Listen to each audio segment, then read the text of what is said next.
Hey guys, tonight we're going to journey back to a place and time that feels almost alien to us now. We're going to talk about childhood, but not the kind of childhood we might recognize, filled with cartoons and scraped knees and arguments over bedtime.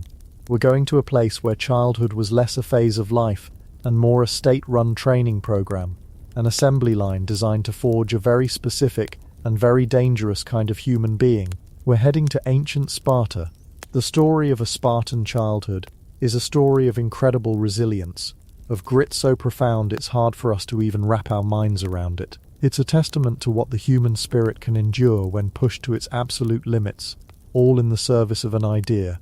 Before we wade into the cold waters of the Eurotas River, I just want to say thank you for being here, for sharing this quiet time. If you enjoy what I do, and only if you genuinely enjoy it, a like or a subscribe is always so deeply appreciated. It lets me know that these late-night stories are finding a home, and as always, I love to see where everyone is listening from. It's a wonderful thing to imagine this quiet community, spread out all across the globe, settling in for the night, so feel free to leave a comment with your city or country. Alright, the housekeeping is done. It's time for you to do the same. Find that perfect spot, dim the lights. Maybe you've got a fan going for that soft white noise. Let your shoulders relax. Let the day fall away. There's nothing else you need to do right now, except listen. Let's ease into tonight's journey together. Chapter 1. The Crucible of the State. Childhood in Ancient Sparta. We have to begin at the beginning, but in Sparta, the beginning wasn't the gentle, private miracle we think of today. It was a public and deeply consequential event. Imagine the scene. A newborn, just hours old, swaddled and brought not to a loving grandparent, but before a council of elders.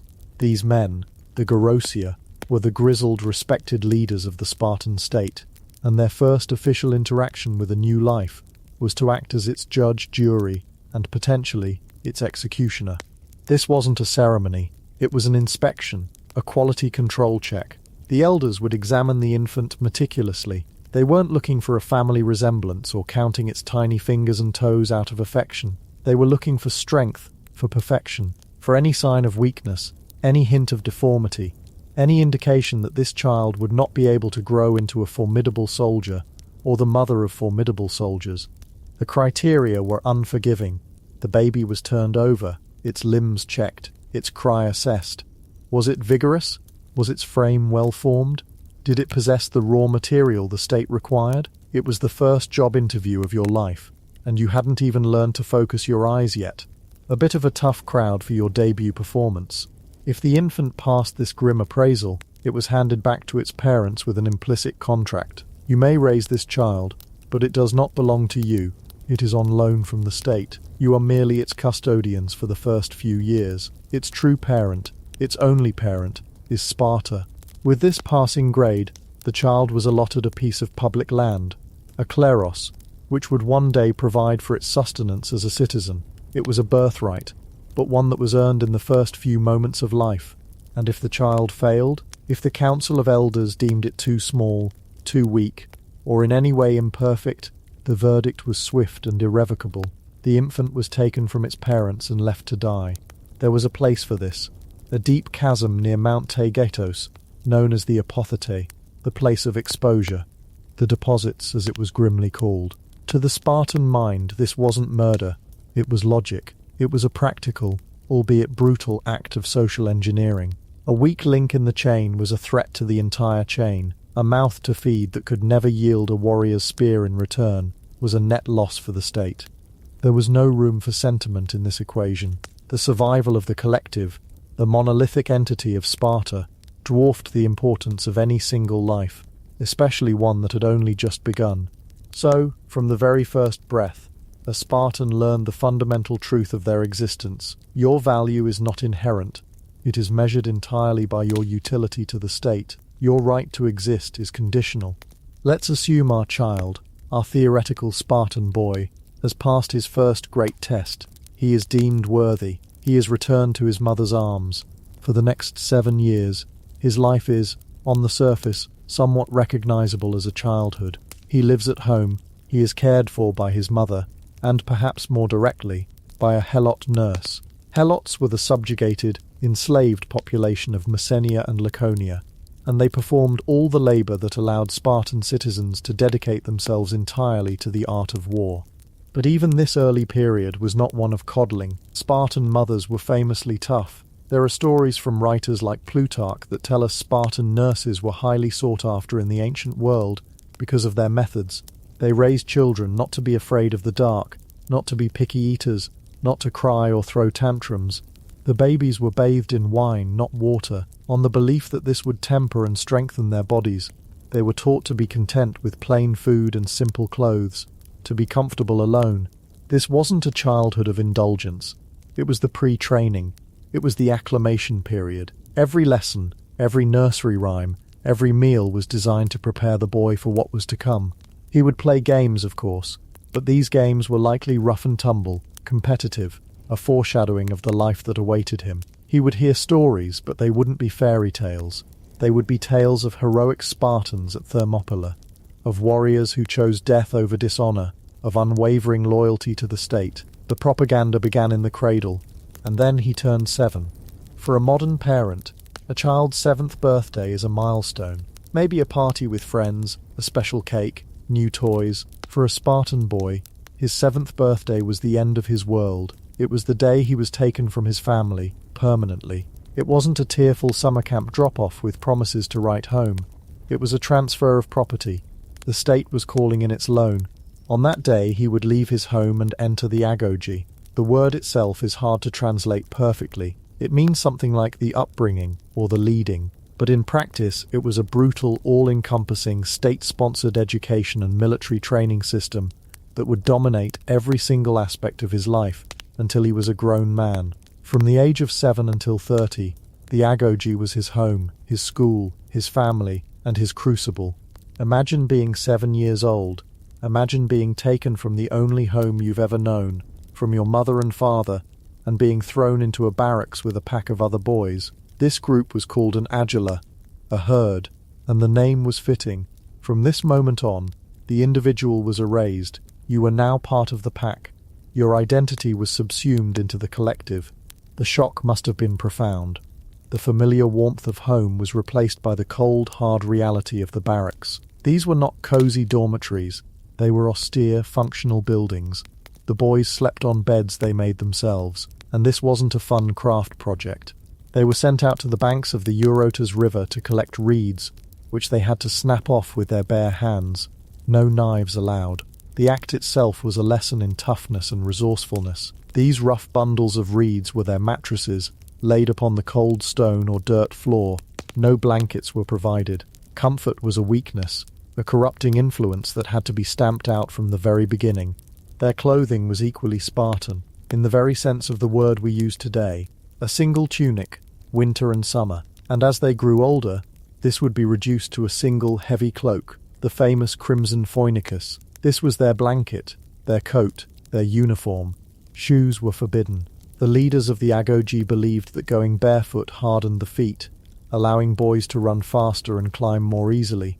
The barefoot is best movement started here, though less for podiatric health and more for general all-purpose toughening. And then there was the hair. A Spartan boy's head was kept shaved. It was practical, it discouraged vanity, and it was another visual cue that they were no longer individuals but cogs in the Spartan machine. They were identical, interchangeable parts, stripped of any personal adornment. The daily routine was relentless, a grueling cycle of physical training, indoctrination, and hardship. The man in charge of the agoge was called the paidinomos, the boy herder. He was a magistrate, one of the most respected men in Sparta, chosen for his own proven virtue and toughness. And he had assistants, older youths armed with whips, who were tasked with enforcing discipline at all times.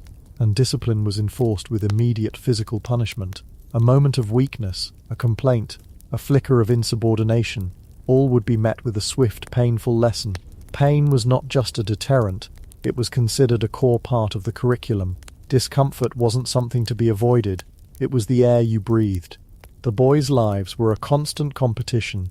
Everything was a contest. Who could run the fastest? Who could endure the most pain? Who could tell the cleverest joke? Even their meals were a source of rivalry. They were organized into dining messes, or syssitia, a practice that would continue into their adult lives. Here they ate with older boys and men, learning to conduct themselves with the stoic decorum expected of a Spartan warrior. But what they ate was just as important as how they ate it. The food was intentionally, systematically, inadequate. The portions were meager, designed to keep them in a state of constant gnawing hunger. The most famous, or perhaps infamous, Spartan dish was the melazomos, the black broth. We don't have the exact recipe, which is probably for the best, but ancient sources tell us it was made from boiled pork, salt, vinegar, and blood.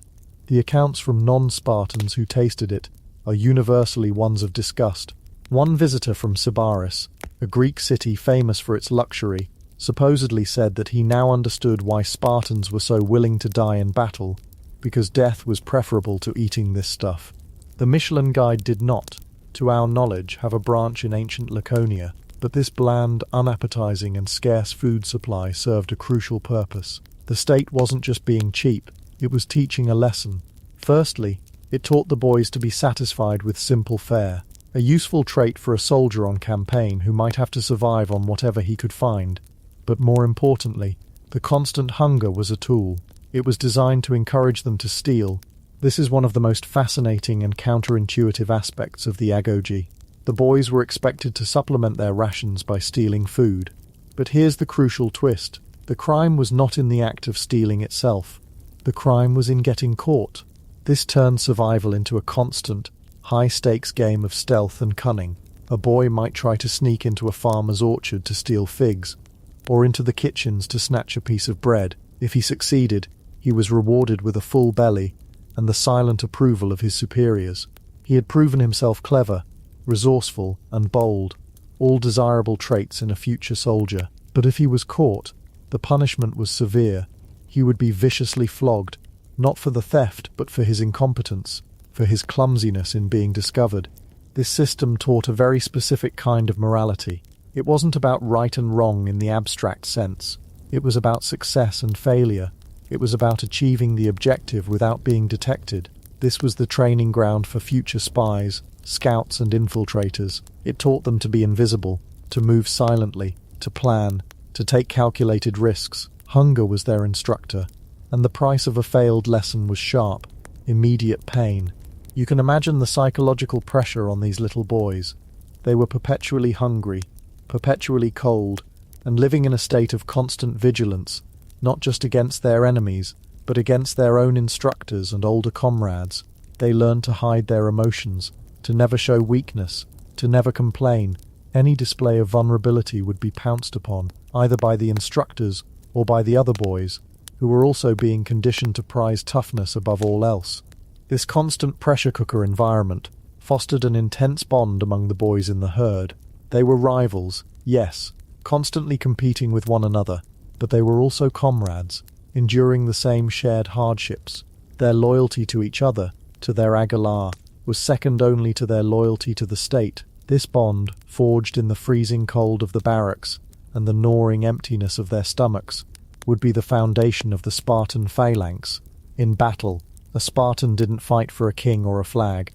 He fought for the man standing next to him, the boy he had stolen cheese with, the boy who had seen him flogged and had been flogged himself. This was the true genius of the agoge.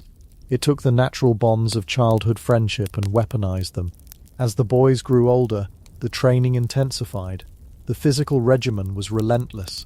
They ran, they wrestled, they boxed, they threw the javelin and the discus. They practiced military drills endlessly, learning to move as a single cohesive unit. The goal was to push their bodies past their perceived limits, to make pain a familiar acquaintance rather than a dreaded enemy. One of the most extreme examples of this philosophy was the festival of Artemis Orthia. Here, at the altar of the goddess, the older boys would undergo a ritual known as the diamastigosis. They would be flogged publicly. It wasn't a punishment for a specific misdeed. It was a religious rite, an endurance contest. The boys would compete to see who could withstand the most lashes without crying out or fainting. Their parents would often be in the crowd, cheering them on, urging them to endure. According to some sources, boys would sometimes die from this ordeal, and to do so was considered the ultimate honor. They had proven their Spartan virtue to the very end.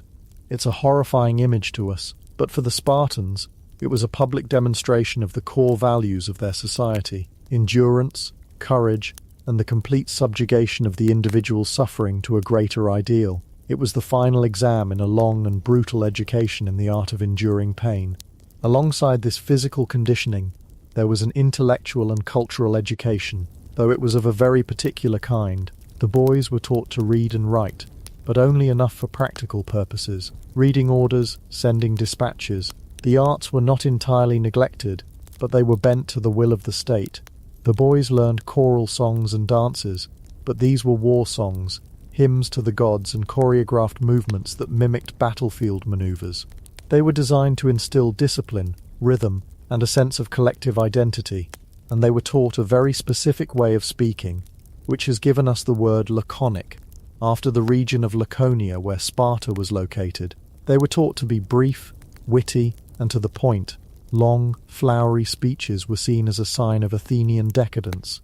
A true Spartan could cut to the heart of a matter with a few, well-chosen, often sharp and pithy words. It was a reflection of their entire worldview: no excess, no waste, no sentiment, only function.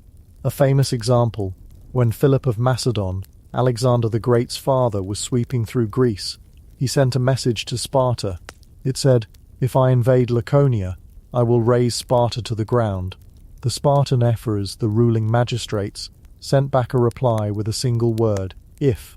That was the ideal. That was the kind of mind the Ogoge was designed to produce: sharp, disciplined, unflappable, and utterly economical. As a boy moved into his teenage years, his relationship with the older men in the society became more formalized. This was the Spartan system of mentorship. An adolescent boy, an Aetes, would be paired with a young adult warrior, an Erastes. This relationship was a core part of his education. The older man was responsible for the boy's development, acting as his mentor, his role model, and his advocate. He would guide the boy, train him, and be held accountable for his conduct. If the boy showed cowardice or dishonor, his mentor would share in the shame. The exact nature of these relationships is a subject of much debate among historians. It was certainly an intense, loving bond, but it also likely had a physical component, as was common in many parts of ancient Greece. For the Spartans, however, this relationship was, like everything else, framed by its utility to the state. It was another mechanism for transmitting Spartan values from one generation to the next. It ensured that the older, experienced warriors were directly invested in the training of the next generation. It was an apprenticeship in manliness, a way of ensuring that the rigid code of Spartan honor was passed down intimately and personally. This phase of training, from around age 12 to 20, was perhaps the most brutal. The boys were now organized into their own troops, living a life that mimicked that of soldiers on campaign. They were subjected to even harsher discipline, more intense physical contests, and constant surveillance. And then there was the Crypteia. This is one of the darkest and most mysterious aspects of Spartan society.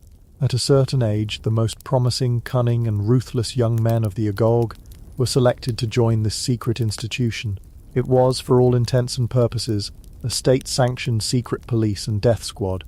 Members of the Crypteia would be sent out into the Laconian countryside with nothing but a knife. They were instructed to live off the land, to hide during the day, and move only at night. Their mission was to terrorize the Helot population. They would spy on the Helots, identify potential leaders or rebels, and assassinate them in the dead of night. This served a dual purpose. On one hand, it was a brutal but effective means of social control. The Helots vastly outnumbered the Spartan citizens, and the constant threat of the Crypteia was a powerful tool to prevent uprisings. It kept the enslaved population in a perpetual state of fear. On the other hand, it was the ultimate postgraduate course for the Agoges' best and brightest. It was a real-world test of all the skills they had learned: stealth, survival, cunning, and the ability to kill without hesitation or remorse. It was the final bloody step in stripping away any lingering childhood innocence and forging a weapon in human form. If a young man survived all of this, the exposure at birth, the harshness of the barracks, the starvation, the floggings, the Crypteia, he would reach the age of 20. At this point, he was eligible to be elected into a sicyon, one of the common messes where the adult men ate their meals. This was a crucial step. Membership wasn't automatic. He had to be unanimously voted in by the existing members. If a single member blackballed him, he would be rejected, and he would never become a full citizen, a homoios, one of the equals. All those years of suffering would amount to nothing. He would live his life as a lesser man, a social outcast. But if he was accepted, his life would change, but only slightly. He was now a full-time soldier of the Spartan state. He was still required to live in the barracks with his comrades until the age of 30, even if he got married. He would see his wife, if he had one, only by sneaking out of the barracks at night, returning before dawn. It was yet another test, another way of ensuring that his primary loyalty was not to his family, but to his brothers in arms and the state. Only at the age of 30 was a Spartan man finally allowed to live at home with his family and participate fully in the political life of the state. His childhood, a 23-year odyssey of hardship and indoctrination, was finally over. He was now the finished product, a Spartan warrior, one of the most feared and respected soldiers in the ancient world, a man who had been systematically stripped of his individuality and remade into a perfect component of the Spartan war machine. But what about the other half of the population? What was childhood like for a Spartan girl? Here, the story takes a fascinating turn. If you were a girl born in almost any other Greek city-state, say Athens, your life would have been one of seclusion. You would have received little to no formal education. You would have been confined to the home, taught domestic skills, and prepared for a life of quiet subservience to your husband. Your value was in your modesty and your obscurity. Sparta was radically different. A Spartan girl's upbringing was in its own way just as state-controlled and just as purposeful as a boy's, and it was shockingly public. Like her brother, a Spartan girl's life began with that same chilling inspection by the elders. The principle was the same. The state had no use for weaklings, male or female. If she was deemed fit, she too was handed back to her parents. But unlike her brother, she would not be sent to the agoge. She would remain at home. However, she was not hidden away. Spartan girls received a formal state education, a concept that would have been scandalous to the rest of the Greek world. They were taught to read and write, to sing and to dance, much like the boys, but most strikingly, they had their own robust system of physical education. While the boys were in their barracks, the girls were out in the open, training. They learned to run, to wrestle, to throw the discus and the javelin. They competed in athletic events, often in front of the whole community. They wore simple, practical clothing that allowed for freedom of movement, tunics that were famously short, earning them the nickname Phainomerides, or thigh showers, from other scandalized Greeks. To the Athenian mind, this was shocking, a sign of Spartan depravity. But to the Spartans, it was pure logic. It was all part of the same grand project. The state's primary goal was to produce the best warriors on earth, and the Spartans understood, with a kind of cold biological clarity, that strong warriors come from strong parents. The purpose of a Spartan woman's life was to bear healthy, robust children for the state. Her final exam was childbirth. Therefore, her physical fitness was a matter of state interest. A strong, athletic woman, they reasoned, would produce strong, healthy babies who could survive the inspection by the Gerousia and endure the rigors of the agoge. It was a state-sponsored eugenics program with a very well-developed physical education department. So while the boys were being trained to kill for Sparta, the girls were being trained to breed for Sparta. Their bodies, just like the boys' bodies, did not belong to them. They belonged to the state and served its interests. This upbringing also had a profound psychological effect. Spartan women were known throughout Greece for their confidence, their independence, and their sharp tongues, because they were educated, and because their role in society was considered so vital. They enjoyed a status and a degree of freedom that was unheard of for other Greek women. They could own and inherit property. They managed the estates while the men were at war or in the barracks, and they were expected to have opinions. They were conditioned to be just as tough-minded as their sons and husbands. They were the guardians of Spartan honor on the home front. There are countless stories of Spartan mothers displaying what we would consider a chilling lack of sentiment. A mother handing her son his shield as he goes off to war, telling him to come back with it, or on it, meaning victorious or dead. A mother hearing that her son died in battle and saying, "That is why I bore him, so that he might be a man for Sparta to have." Or the story of the mother who, when her son deserted a battle and ran home, killed him herself for the dishonor he had brought upon their family and the state. These stories may be exaggerated, but they illustrate the ideal. A Spartan woman's primary identity was not as a wife or a mother in the personal sense, but as a producer and guarantor of warriors for the state. Her emotional attachments were secondary to her civic duty. She was the bedrock upon which the entire military system was built. So we have these two parallel tracks of childhood. The boy, taken from his home and forged into a weapon through pain, hunger, and relentless discipline. The girl, raised to be physically powerful and mentally tough, conditioned to see her own body as a vessel for the state's future. Both childhoods were utterly dedicated to a single overarching goal, the preservation and dominance of the Spartan state. There was no room for individual dreams or ambitions. A boy who wanted to be a poet or a philosopher would have been seen as defective. A girl who prioritized her own happiness over her duty to bear children would have been a traitor to the cause. The individual was a resource, a tool to be shaped, sharpened, and utilized by the collective. This system, this crucible, was incredibly effective for a very long time. It produced soldiers whose discipline and courage were legendary. The story of the 300 Spartans at Thermopylae is not a myth. It is the perfect expression of what the agoge was designed to create. Men who feared dishonor far more than they feared death. Men who had been trained since the age of 7 for that exact moment. But the system also contained the seeds of its own destruction. By focusing so exclusively on military perfection, and by being so selective at birth, Sparta's citizen population began to shrink over the centuries. The criteria for citizenship were so demanding, and the losses in constant warfare so high, that they simply couldn't produce enough equals to sustain their society. The very system designed to make them strong also made them brittle. When we look back at Spartan childhood, it's easy to be horrified, and we should be. It was a system built on cruelty, on the denial of basic human affection, on the complete erasure of the individual spirit. It's the logical endpoint of a society that values the state above all else. And yet there is also something undeniably compelling about it. There is a purity to its brutal logic. It is a testament to the incredible plasticity of human beings, to our ability to adapt and endure almost any conditions. The children of the Agog were not born different from any other children. They were made.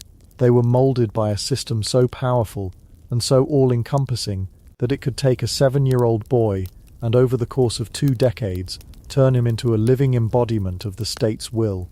It makes you think about the quiet comforts of our own world, the simple act of a parent tucking a child into a warm bed at night, the freedom for a child to choose what they want to be when they grow up. These things feel so natural to us, so fundamental, but in the valley of the Eurotas River, under the shadow of Mount Taygetos, they would have been seen as dangerous luxuries, as corrupting influences that threatened the very survival of the state. The Spartan child did not have a childhood in our sense of the word. They had a long and arduous apprenticeship in duty, a brutal preparation for a life of service. Their scraped knees came from wrestling matches, not from playing in the yard.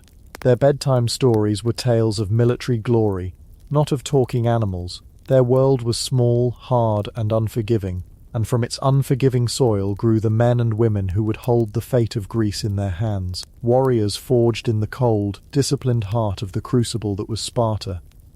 Chapter 2. The Mind and the Citizen. Childhood in Ancient Athens. And so we leave that hard, grey land of Sparta, that crucible of discipline where children were state property before they were even truly people. Let your mind drift away from the cold barracks and the taste of black broth. Let the echoes of the rasping commands and the clash of practiced swords fade into a gentle hum. We're going to travel now, not far in miles, but a world away in philosophy. We're crossing the mountains, leaving the stark valleys of Laconia behind, and heading towards the coast, towards the sun-drenched, noisy, and profoundly different world of Attica. We're going to Athens. Here, the air feels different. It smells of the sea, of olive groves, of baking bread from 1,000 courtyards, and of ideas. In Athens, if you asked a man what the purpose of childhood was, he wouldn't say it was to forge a soldier. He would say it was to cultivate a citizen, to shape a soul. Their grand project wasn't an army. It was a person, a well-rounded, thoughtful, articulate and beautiful person, fit to govern himself and to participate in the most radical invention of the age, democracy. This entire process, this holistic shaping of a human being from infancy to adulthood, had a name, Paideia, and it is a story not of the state raising a warrior, but of a family and a city nurturing a mind. Our journey into Athenian childhood begins not on a windswept hill of inspection, but in the quiet, fire-lit interior of a home. A baby is born. For the first few days, the child exists in a kind of limbo. The house is decorated, a wreath of olive branches for a boy, a woolen tuft for a girl, signalling the news to the neighborhood. But the child is not yet truly part of the family. That happens on the 5th or 7th day, in a ceremony called the Amphidromia. The father, who has been observing the child, makes his decision. If the child is healthy and he accepts it into his household, he picks it up and runs, literally runs, around the central hearth of the home. It's a beautiful, simple and profound act. In that moment, he is binding the child to the family and to the gods of the hearth. He is declaring, "This one is mine, this one belongs." The child is then given a name, family and friends bring gifts, and the life of a young Athenian truly begins. And for the first 7 years, the life of an Athenian boy and an Athenian girl are not so terribly different. They exist in the same world, the gynoeceum, the women's quarters of the house. This was a world run by women, for women and children. It was a space of looms and laundry, of stories and songs, presided over by the mother, and populated by female slaves, aunts and cousins. The father was a visitor in this world, a respected but somewhat distant figure who spent his days out in the city, in the agora, the assembly, the gymnasium.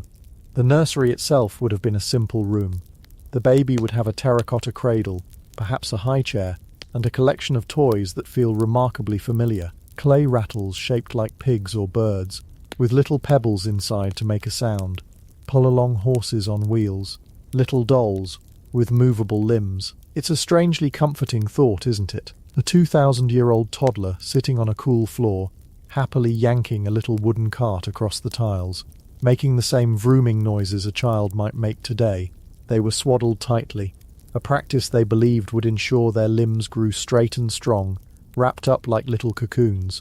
And when they cried, they were often soothed not by their mother, but by a wet nurse. For any Athenian family with even a little bit of money, hiring a wet nurse, often a slave or a poorer free woman, was standard practice. The bond with the nurse could be incredibly deep, a second mother who would remain a part of the child's life for years to come. In this sheltered domestic world, the children learned their first lessons, not of letters or numbers, but of mythology and morality. They learned them through lullabies sung by their mother or nurse, tales of gods and goddesses, of mischievous Hermes and wise Athena. They learned them from the pictures painted on the pottery they drank from every day, scenes from the Trojan War, the adventures of Heracles. It was education by osmosis, absorbing the cultural DNA of their world long before they could even understand it. But then, around the age of 7, a great divergence occurs. The paths of the boy and the girl split, and they would rarely run parallel again. For the girl, the women's quarters simply remain her entire world, her education continuing under her mother's watchful eye.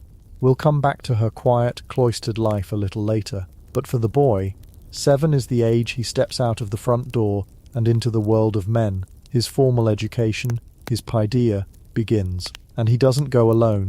From this day forward, our young Athenian boy is shadowed by a peculiar and vital figure, the paidagogos, the pedagogue. Now it's easy to misunderstand this role. The word itself means child leader, but he was not a teacher.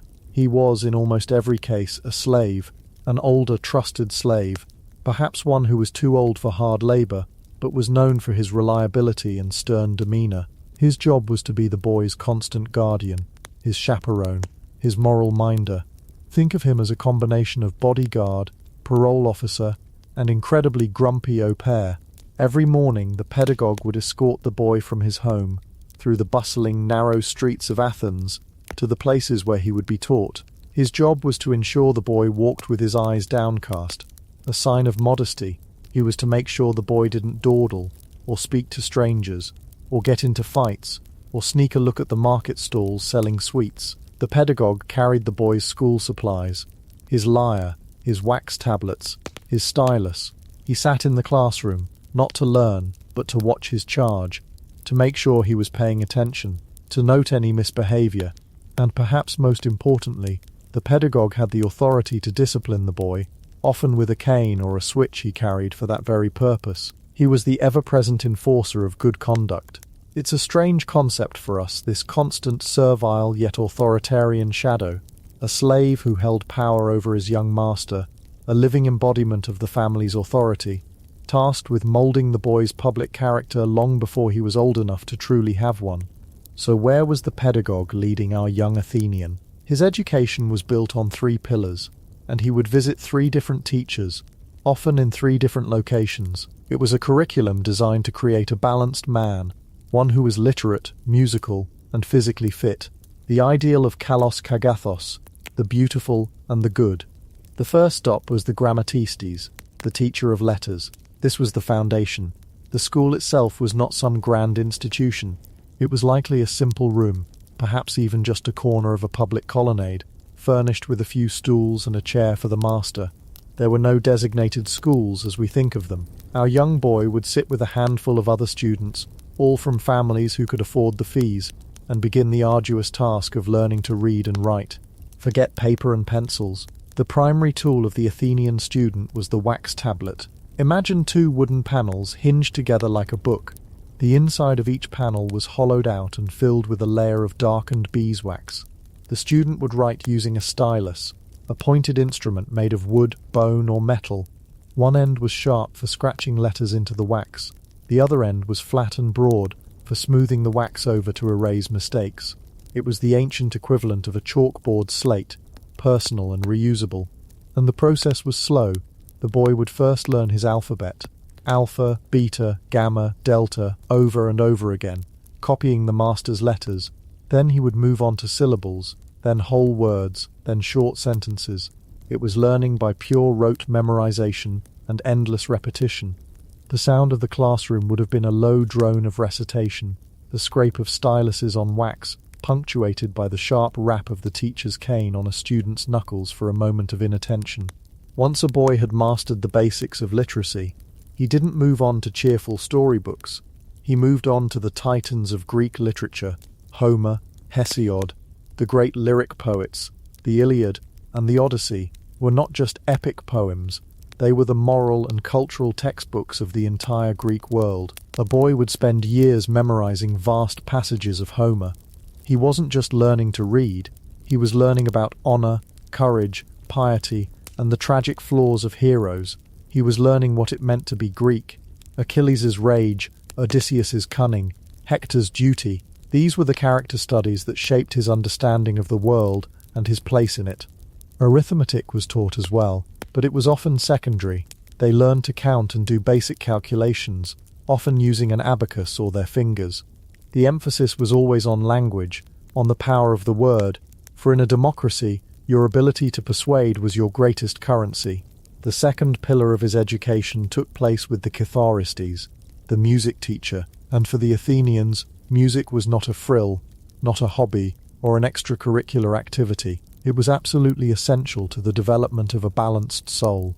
They believed that music had a direct effect on one's character. Certain modes could make you brave and noble, others could make you weak and undisciplined. So teaching a boy to play the lyre was as important as teaching him to read. It was a form of moral and aesthetic education. The primary instrument was the 7-stringed lyre. Imagine our young boy struggling to hold it correctly, his small fingers fumbling to pluck the right strings. Made of sheep gut, he would learn scales and simple tunes, his pedagogue watching from the corner with an expression of profound patience or, more likely, profound irritation. He would also learn to sing, his high-pitched voice reciting poetry, setting the words of Homer or Sappho to a simple melody. This wasn't about training concert musicians. It was about instilling a sense of harmony, rhythm and grace. It trained the memory, as he had to memorize both lyrics and music, and it trained the voice, preparing him for the day he would have to stand up and speak in public. The ability to speak with a clear, resonant and persuasive voice was a skill honed not just in rhetoric, but here in the music room, with a lyre on his lap. It was a discipline for the emotions, a way of ordering the chaos of the inner world, a crucial component of the well-tempered man Athens sought to create. The third and final pillar was the domain of the paido tribes, the physical trainer. This took place in the palastra, an open-air wrestling school, which was often adjacent to the larger public gymnasium, and here the Athenian ideal stood in its clearest contrast to the Spartan. For the Spartans, physical training was about creating an indestructible warrior, a cog in a military machine. For the Athenians, it was about achieving balance. A healthy, strong, and beautiful body was considered the proper vessel for a healthy and noble mind. Upon entering the palastra, the boys would strip naked. This wasn't seen as shameful. To the Greeks, exercising naked was a mark of civilization, a sign of their cultural superiority over the barbarians, who were too modest or backwards to do so. They would then coat their bodies in olive oil, a practice that both protected their skin from the sun and the dust, and made it difficult for an opponent to get a firm grip. The air of the palastra would have been thick with the smell of oil, sweat, and dry earth. The curriculum was based on the events of the pentathlon. They learned to run, to jump, to wrestle, and to throw the discus and the javelin. Wrestling was perhaps the most important. It developed strength, agility, and strategic thinking. It was a dance of leverage and balance, as much a mental game as a physical one. Discus and javelin throwing developed coordination and power. There was no training in formation marching or complex battle tactics like in Sparta. The goal was individual excellence and physical grace. The Paidot tribes was not just a coach, he was a sculptor of bodies, aiming to create the living embodiment of the statues that adorned their temples, perfectly proportioned, graceful, and strong. After their exercises, the boys would scrape the oil, sweat, and dirt from their bodies, using a curved metal tool called a strigil, then rinse off with cool water. It was a ritual that cleansed the body and, in a way, the mind, leaving them refreshed and ready to return to their other studies: letters, music, and athletics. For years this was the triad that structured a young Athenian boy's life. A morning spent wrestling with Homeric verse, an afternoon spent wrestling with an opponent in the dust of the palastra, with the soft strumming of the lyre echoing somewhere in between. It was a long, slow, and expensive process, a privilege reserved for the sons of citizens who could afford to have their children learning poetry instead of a trade. As our boy entered his teenage years, the nature of his education might shift. The formal schooling would often end around age 14 or 15. From then on, his education became more about observation and apprenticeship in citizenship. He would begin to follow his father to the agora, the bustling marketplace that was the heart of the city. Here, he would listen. He would listen to merchants haggling, to philosophers debating on street corners, to politicians trying to win over the crowd. The agora was a living classroom of commerce, politics, and philosophy. He would learn the family business, whether it was managing a farm, a workshop, or a shipping enterprise.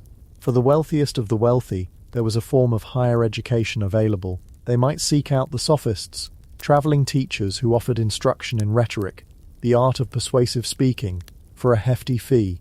This was essentially advanced training for a political career, learning how to construct an argument, how to deconstruct an opponent's speech, how to sway a jury or the assembly. These were the most valuable skills an ambitious young Athenian could possess. Or he might fall in with a circle of philosophers, like those who gathered around Socrates, or later attended Plato's Academy or Aristotle's Lyceum. Here, he would learn not just to memorize the old truths, but to question them, to seek knowledge for its own sake, to engage in the great dialogue about the nature of justice, virtue, and the ideal state. And then, at the age of 18, the Athenian boy reached the threshold of manhood. He was now officially an ephebe, a youth. For 2 years, he and all the other boys of his age would undergo a period of state-sponsored training. This was the Athenian version of military service. For the first year, they would train in Athens, learning weaponry and tactics. But unlike the Spartans, who never stopped training for war, this was more of a citizen militia program. The culmination of this first year was a powerful public ceremony. The ephebes would be brought before the assembly, and in front of the entire citizen body, they would be presented with a shield and a spear. Then together, they would swear the ephebic oath. It's a truly moving piece of text that has survived through the centuries. They would swear never to disgrace these sacred arms, never to desert my comrade in the ranks, but they would also swear to not leave my country any less, but greater and better, to obey the magistrates and the existing laws, and to revere the shrines of our ancestors. It was an oath of military service, but more than that, it was an oath of civic duty. It was the moment his paideia became a public contract. He was no longer just a son of his father, he was a son of Athens. For the second year of his service, he would be sent out to patrol the borders of Attica, to man the watchtowers and the forts. He was literally learning the geography of his homeland, walking its boundaries, guarding its frontiers. He was seeing the land he would one day be asked to vote on, to defend, to improve. At the age of 20, his service was complete. He was inscribed in the rolls of his demir, his local precinct. He was now a full citizen. He could attend the assembly, he could serve on a jury, he could speak, he could vote. His long childhood, that carefully orchestrated journey of mind, body and soul, was over. He was now one of the men who held the fate of Athens in his hands. But what of his sister? While he was walking through the city streets learning to read Homer, to play the lyre, to wrestle in the palastra, what was her world like? We must now turn back to that moment of divergence at age 7, and follow the path of the Athenian girl. And it is a much shorter, quieter and more enclosed path. Her world did not expand. It remained the oikos, the household. Her school was the women's quarters. Her teacher was her mother. Her curriculum was entirely domestic and intensely practical. She did not need to learn rhetoric, because she would never speak in the assembly. She did not need to learn the arts of war, because she would never be called upon to fight. Her purpose, as defined by her society, was singular and vital, to one day become the mistress of her own oikos, to manage it flawlessly, and to produce legitimate children to continue her husband's family line. Her most important lesson was in the art of weaving. This was not merely a craft, it was a defining feminine virtue. A woman's skill at the loom was a measure of her worth, her diligence, and her morality. The great goddess of the city, Athena, was a patron of weaving. In the Odyssey, it is Penelope's cunning at her loom that allows her to hold off her suitors and remain faithful to Odysseus. An Athenian girl would spend countless hours learning to card the wool, to spin it into thread on a drop spindle, and then to work the large upright loom. The rhythmic clatter of the loom weights would have been the constant soundtrack of her childhood. She was learning to create the fabric that would clothe her family, a tangible and essential contribution to the household's well-being. Alongside weaving, she would learn every other aspect of household management, how to budget, how to portion out supplies to the slaves, how to cook, how to clean, how to care for the sick. Some girls, especially from wealthier families, might be taught to read and write, enough to manage household accounts and to read letters, but extensive literary education was considered unnecessary, even undesirable. It was thought that too much learning might give a girl ideas, might make her discontent with her assigned role. Her education was not about expanding her mind to engage with the world, but about training her to perfectly manage a small, self-contained universe. Her play was different too. She had her dolls, her little clay animals, but her games were often imitations of the adult life she was being prepared for. Playing at marriage, playing at managing a household. There were some moments of public life, but they were few and strictly controlled. She might participate in certain religious festivals, as a chorus member or a basket carrier in a procession.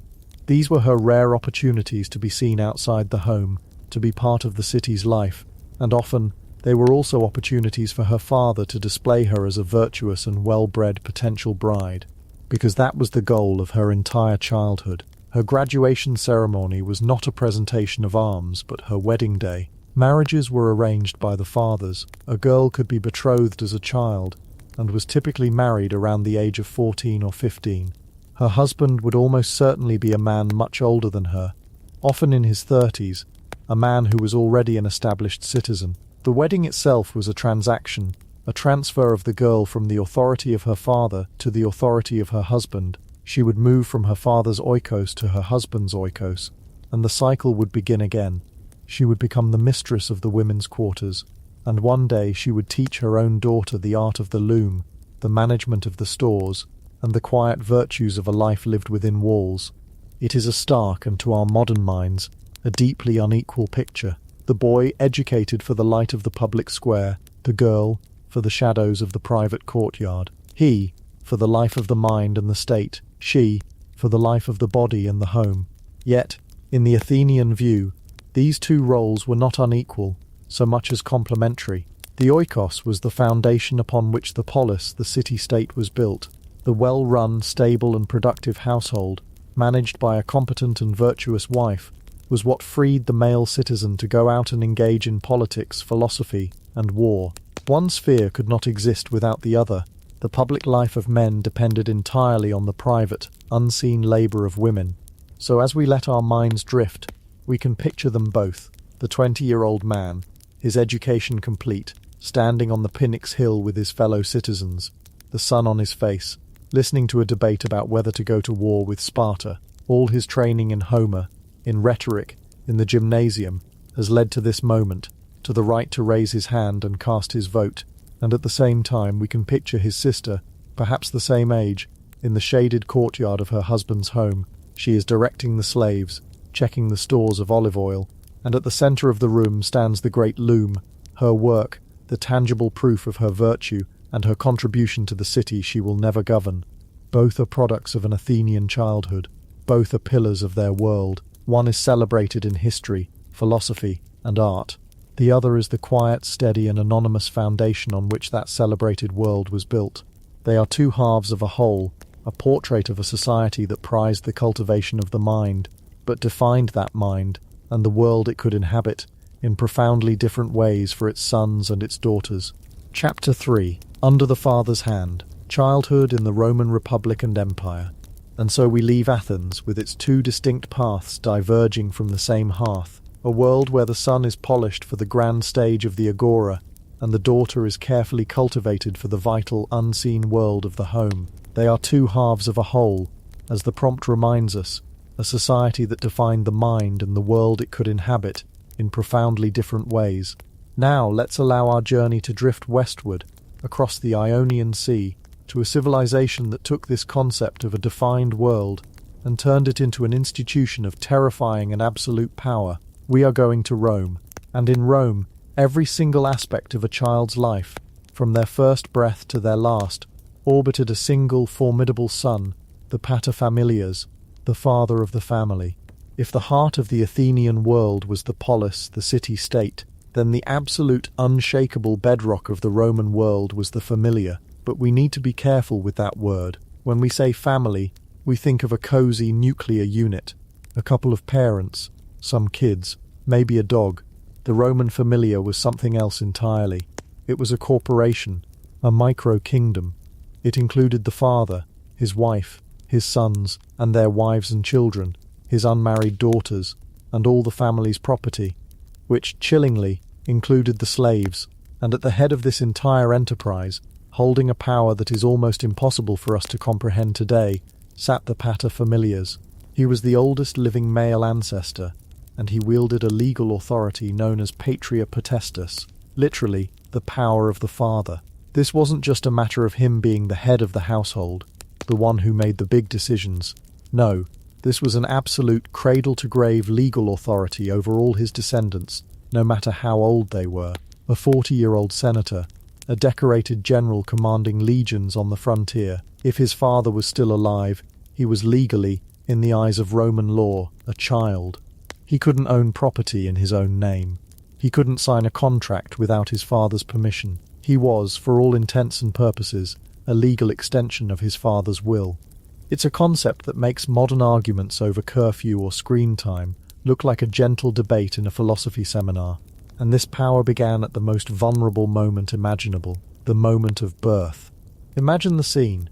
A child is born in a Roman house. The air is thick with anxiety. The sounds are muffled. The midwife has done her work, and the newborn, cleaned and swaddled, is not handed to the mother. It is placed on the floor at the feet of the paterfamilias. The entire room, the entire future of this tiny human being, holds its breath. This is the first and most important test. The father inspects the infant. Is it healthy? Is it strong? Is it a boy? He considers the family's finances. Can we afford another mouth to feed? Does this child fit into his grand plan for the family's future? After a silence that must have felt like an eternity, he makes his decision. If he is satisfied, He stoops down and lifts the child into his arms. This act, the tollere liberum, is everything. It is a formal public declaration. This child is mine. I accept it into my family, into my protection, under my power. A collective sigh of relief would have filled the room. The child now has a future. It has a place. It exists. But what if he didn't? What if the child was sickly or deformed, or simply the fifth daughter in a family that desperately needed a male heir? What if another child was an economic impossibility? If the father turned his back and walked away, the child's fate was sealed. It was to be exposed, abandoned. This is one of the harshest realities of the Roman world. The unwanted infant would be taken by a slave or a family member to a public place, often a spot designated for such grim transactions, like the base of the Columna Lactaria, the milk column in Rome. There it would simply be left to the elements, to stray animals, or to the mercy of strangers. It sounds monstrous to us, and it is, but to the Romans, it was a practical, if brutal, reality. A father wasn't committing a crime, he was exercising his legal right. He hadn't accepted the child, and so, in the eyes of the law, it wasn't yet fully a person with rights. This practice created a strange, shadowy ecosystem. Some of these abandoned infants, the lucky ones, might be picked up by childless couples desperate for a family, but many more were collected for a far darker purpose.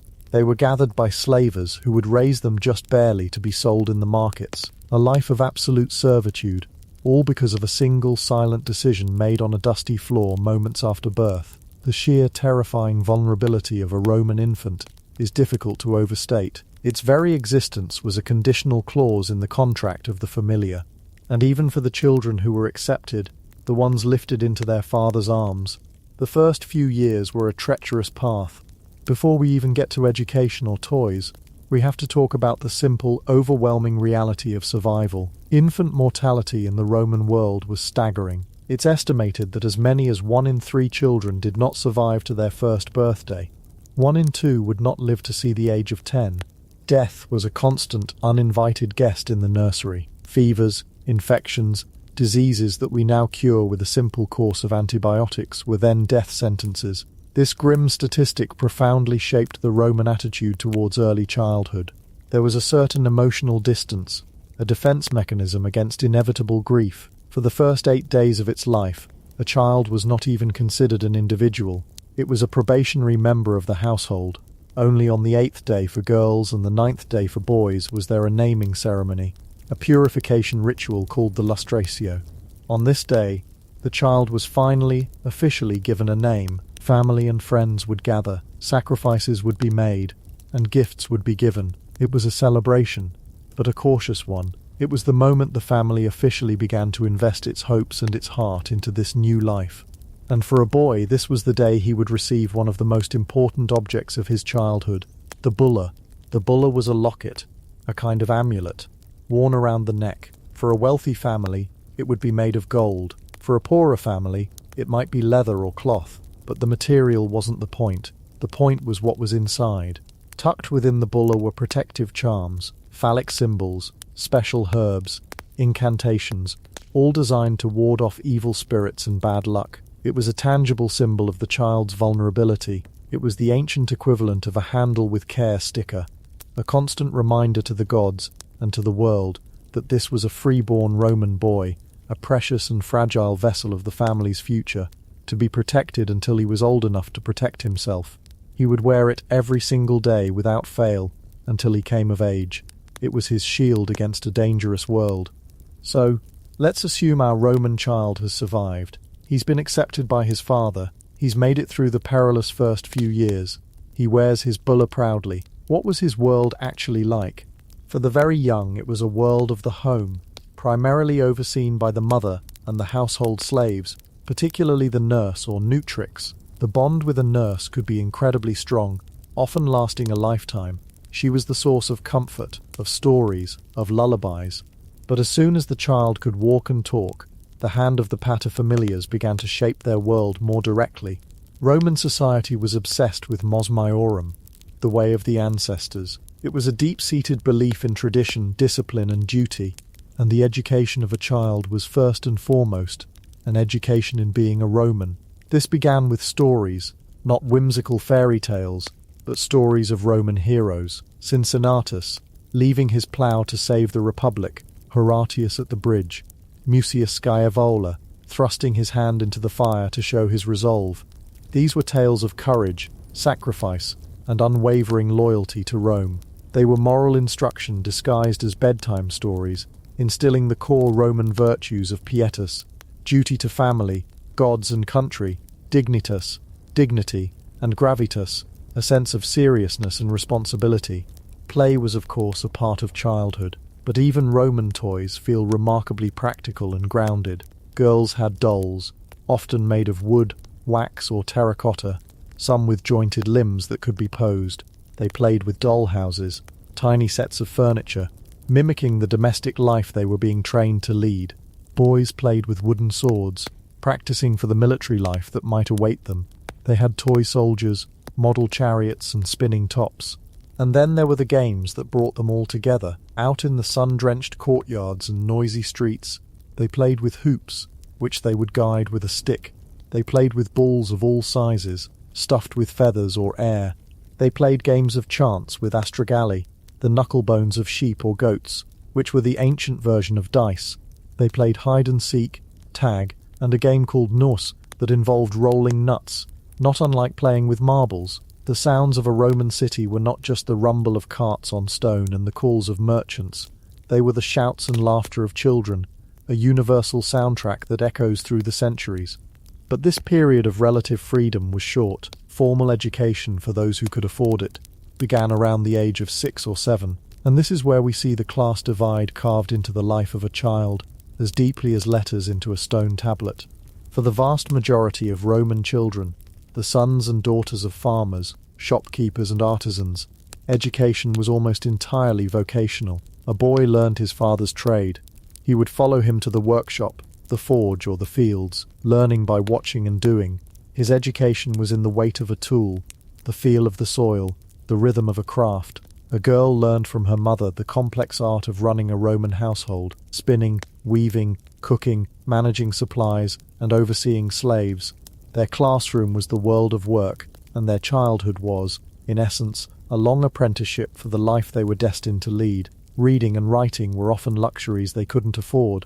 For the elite, however, for the sons of senators and wealthy equestrians, education was the key to power. It was a long, arduous, and often brutal journey, divided into 3 distinct stages. The first stage took place at the ludus, or primary school. A wealthy family might hire a private tutor, a pedagogos, who was often an educated Greek slave. This slave would be the boy's constant companion, responsible for his safety, his manners, and his basic learning. But most boys would be escorted by their pedagogos to the school of a literator. Forget any modern image of a bright, cheerful classroom. A Roman ludus was often just a rented room, a small dark space opening directly onto the noisy street. The school day started before sunrise and was long and grueling. The curriculum was the absolute basics: reading, writing, and arithmetic. Learning was by rote memorization and endless repetition.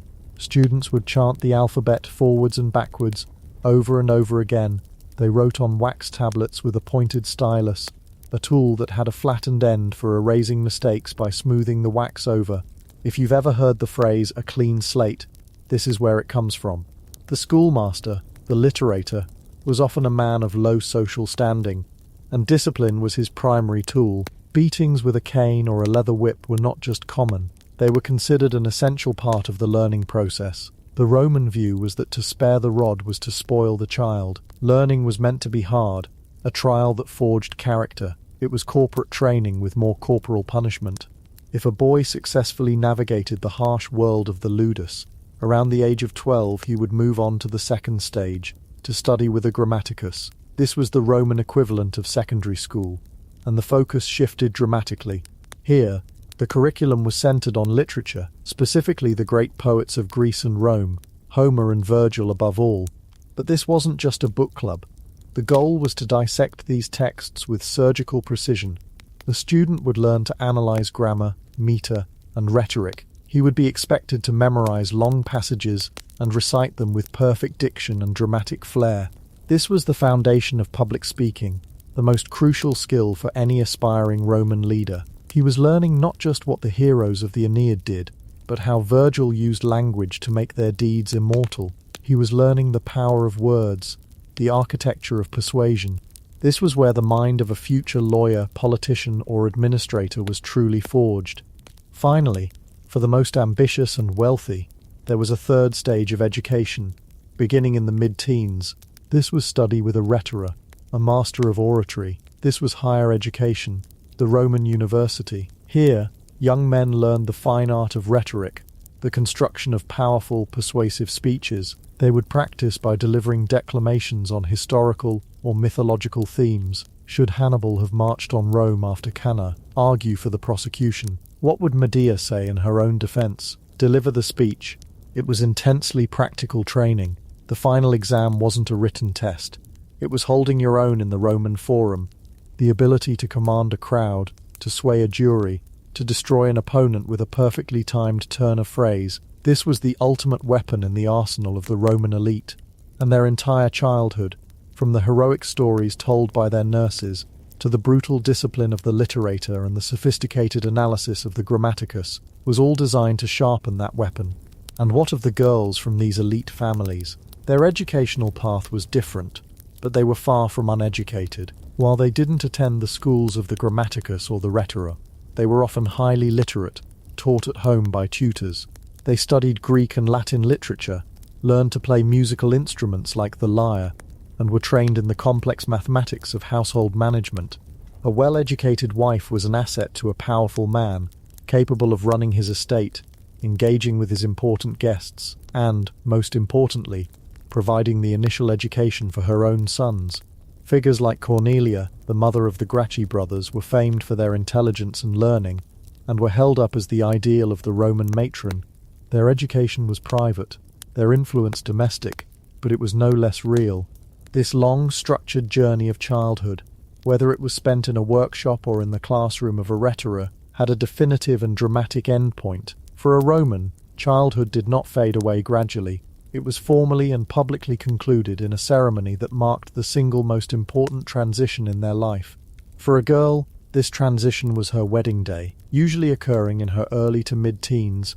Marriage marked the end of her time under her father's potesters and the beginning of her life under the authority of her husband. On the eve of her wedding, she would perform a poignant ritual. She would gather up the toys of her childhood, her dolls, her hoops, her games, and dedicate them to the household gods, the Lares. It was a symbolic farewell, a putting away of childish things. The next morning, she would be dressed in a special white tunic, her hair arranged in an ancient, elaborate style, and she would be, in essence, handed over from one family to another. Her world remained the home, but her role within it had fundamentally changed. She was no longer a daughter, she was now a matrona, a wife. For a boy, the coming of age was even more public and more central to the life of the state. It usually happened around the age of 16, on the festival of the Liberalia in March. This was the day he would assume the toga virilis, the toga of manhood. The ceremony began at home, at dawn. In a deeply symbolic act, the boy would stand before his father and the household gods and remove the two emblems of his childhood, the purple-bordered toga praetexta he had worn all his life, and the bulla, the protective locket that had hung around his neck since infancy. He would dedicate these to the Lares, his guardians through the vulnerable years. His childhood was now officially over. The shield was no longer needed. He was then dressed by his father in the toga virilis. This was a simple, unadorned, pure white toga. It was the uniform of a Roman citizen. Imagine the weight of that simple woolen cloth.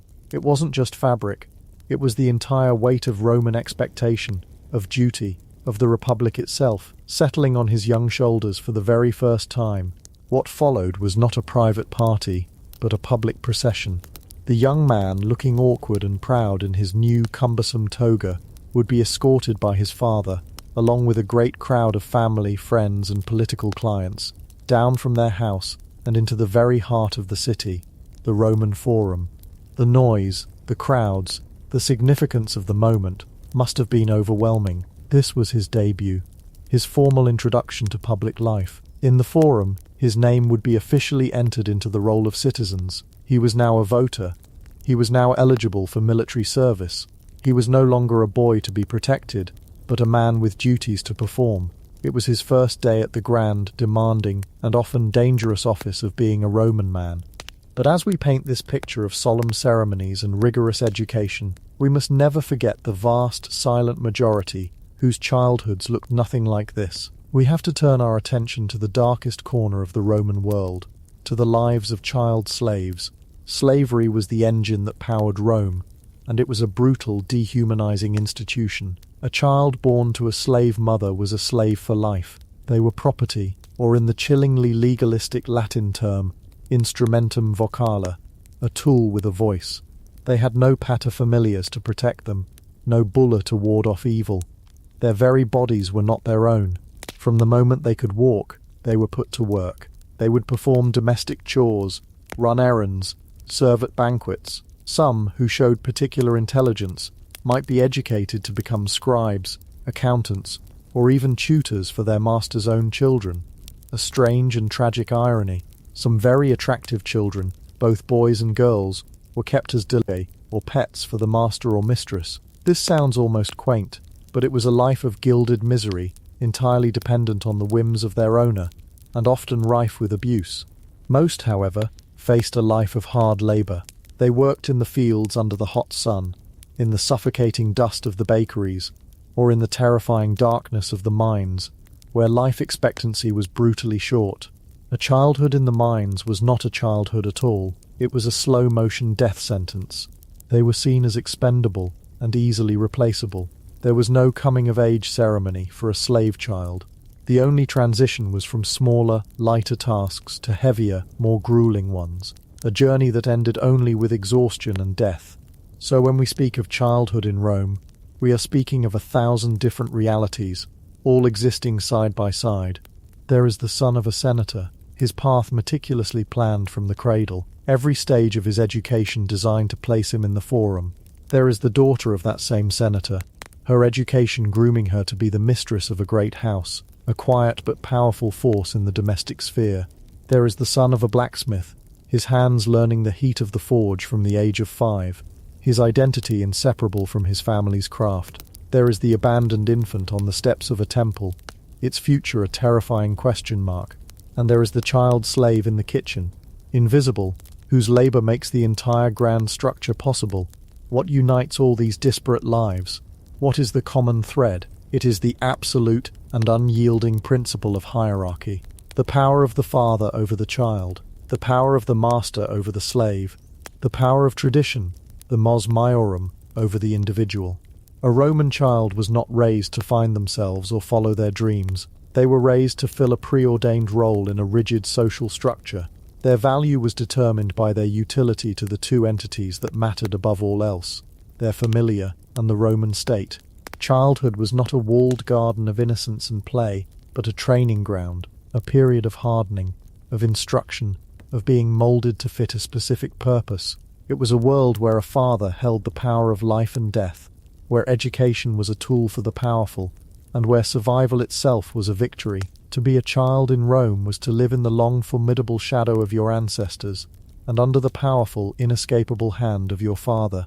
Every aspect of your world, from the toys you played with to the words you memorized, was designed to ensure that you would one day be ready to carry the immense weight of being a Roman. Chapter 4. Eternity's Children. Childhood in Ancient Egypt. To be a child in Rome was to live in the long, formidable shadow of your ancestors, and under the powerful, inescapable hand of your father. Every aspect of your world, from the toys you played with to the words you memorized, was designed to ensure that you would one day be ready to carry the immense weight of being a Roman. But what if the weight you were being prepared to carry wasn't that of an empire, but of eternity itself? Let's leave the cold marble and the rigid paved roads of Rome. Let's drift away from the ever-present gaze of the paterfamilias and the demanding state. We're going to travel south, and much further back in time. We're going to a land built not on conquest and law, but on a single, life-giving river. A place where time wasn't a straight line marching towards glory, but a circle, an endless repeating cycle of birth, death, and rebirth. We're going to the banks of the Nile, to ancient Egypt. Here the world feels different.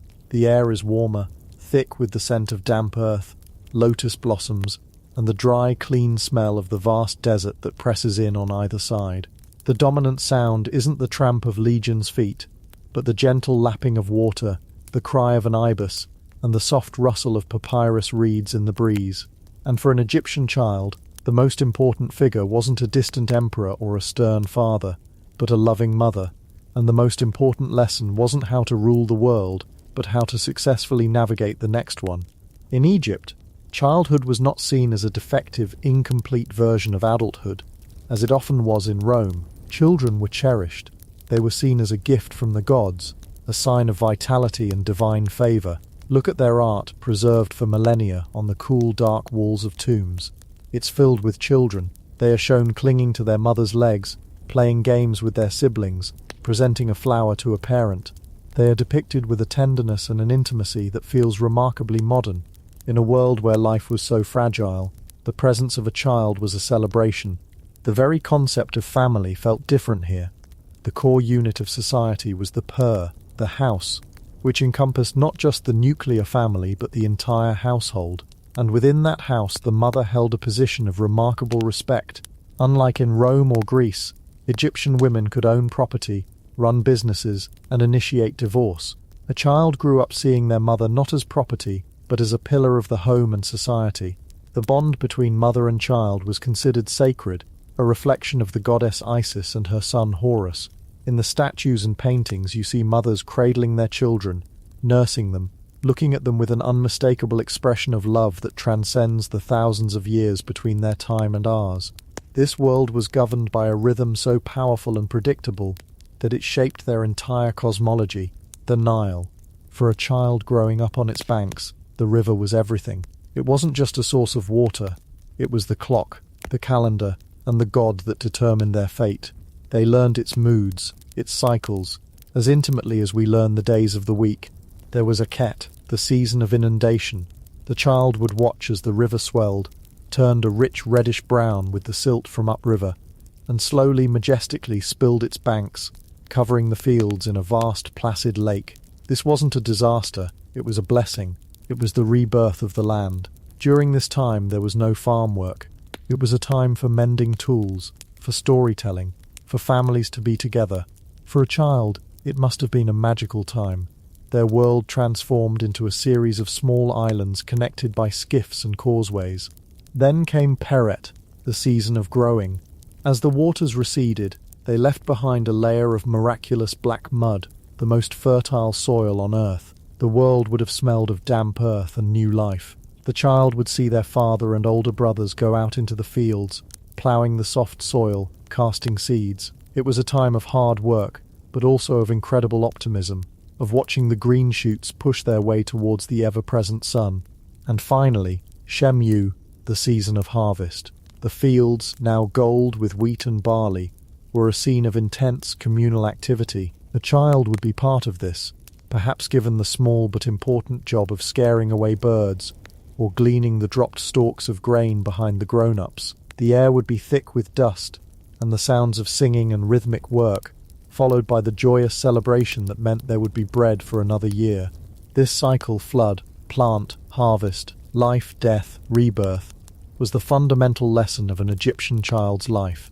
It was mirrored in the journey of the sun god, Ra, who sailed his boat across the sky each day, descended into the underworld each night to fight off the serpent of chaos, and was reborn triumphantly each morning at dawn.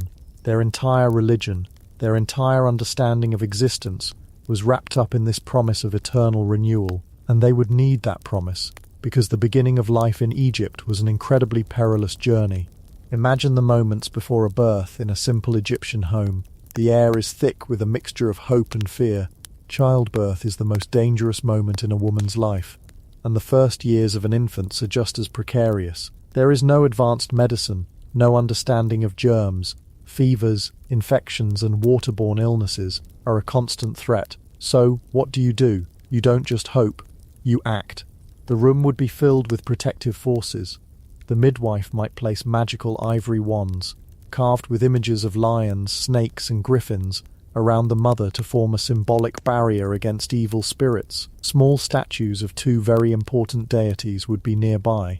One is Taurat, the great she-hippopotamus goddess. She looks fierce, a combination of hippo, lion and crocodile, but she is a powerful, benevolent protector of mothers and babies.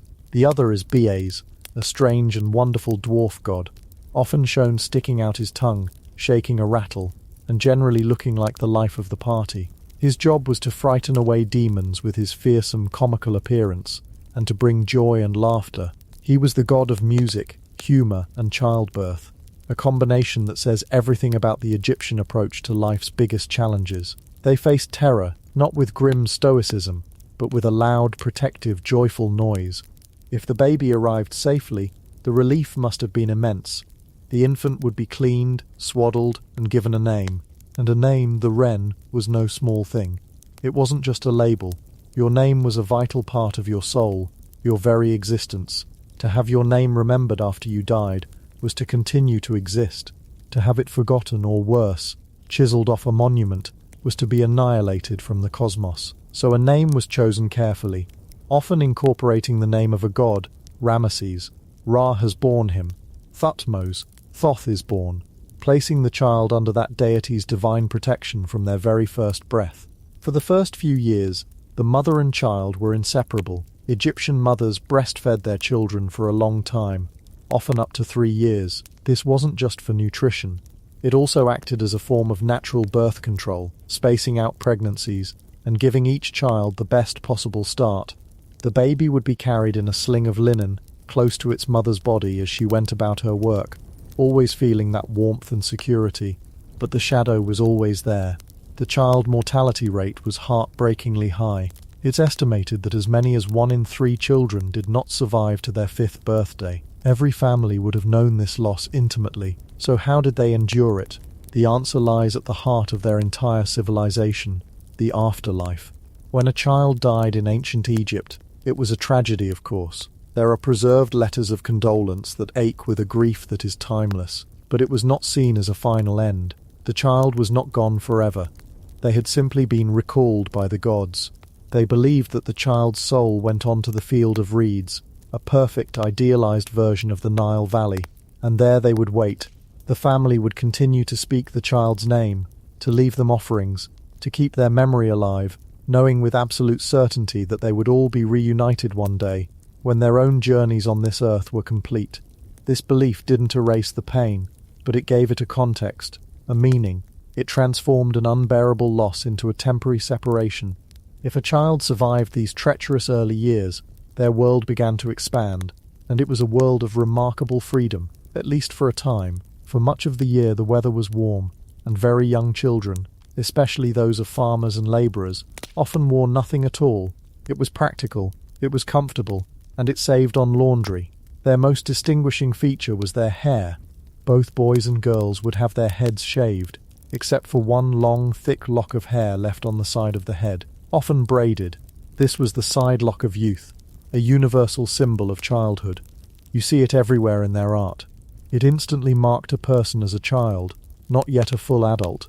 It was a sign of their status as someone who was still growing, still becoming. And what did these children do all day?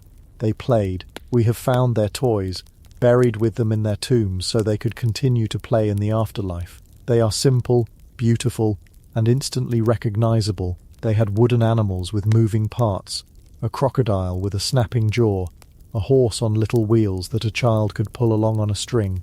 They had spinning tops, leather balls stuffed with straw or reeds, and dolls made of wood or clay with elaborate hair made of threaded beads. They played games of leapfrog, had wrestling matches, and swam in the shallows of the Nile. They also played board games. The most famous was Senet, the game of passing. It was played on a board of 30 squares, and we found countless sets from simple grids scratched into a floor to exquisitely carved ivory and ebony boards belonging to pharaohs like Tutankhamun. But Senet was more than just a game. The journey of the pieces across the board was a metaphor for the journey of the soul through the underworld. Landing on certain squares could help you, while others represented hazards and setbacks. The goal was to get all your pieces off the board, symbolizing a successful arrival in the afterlife. So for an Egyptian child, sitting in the shade on a hot afternoon, playing senet with a friend or a parent, they weren't just passing the time, they were rehearsing, in a small and playful way, the most important journey they would ever take. Even their appearance had a deeper meaning. The dark kohl they wore around their eyes, which we now think of as a cosmetic, was a practical necessity. It cut the fierce glare of the sun, like a natural pair of sunglasses, but it was also believed to have magical properties, warding off eye infections and, more importantly, protecting the wearer from the evil eye, the malevolent gaze of those who would wish them harm. So when a mother carefully applied kohl to her child's eyes in the morning, she was being both a nurse and a magician, providing both physical and spiritual protection. As the child grew and the time for pure play began to fade, their life path would come into sharp focus, and in ancient Egypt, that path was almost always determined by the station of your father. Society was a pyramid, with the divine pharaoh at the top, a tiny sliver of nobles and priests below him, a slightly larger layer of scribes, soldiers and skilled artisans, and a massive base of farmers and labourers. There was some social mobility, but not much. For the overwhelming majority, your childhood was a direct apprenticeship for the life you were born into. Let's imagine the life of a farmer's child, one of the perhaps 90% of the population. Their education didn't happen in a schoolroom. Their classroom was the field. Their textbook was the river. Their teacher was their father. From a very young age, they were involved in the family's work. A small boy might be tasked with keeping the goats or donkeys from wandering into the crops. A young girl would learn from her mother how to grind grain into flour on a saddle quern, a back-breaking task that would be her daily reality for the rest of her life. She would learn to bake the bread, to brew the beer which was a staple of the Egyptian diet, to spin flax into linen thread and weave it into cloth. These children learned by doing. They didn't learn to read or write because they would have no need for it. Their knowledge was practical, passed down through generations. They learned which stars heralded the coming of the flood.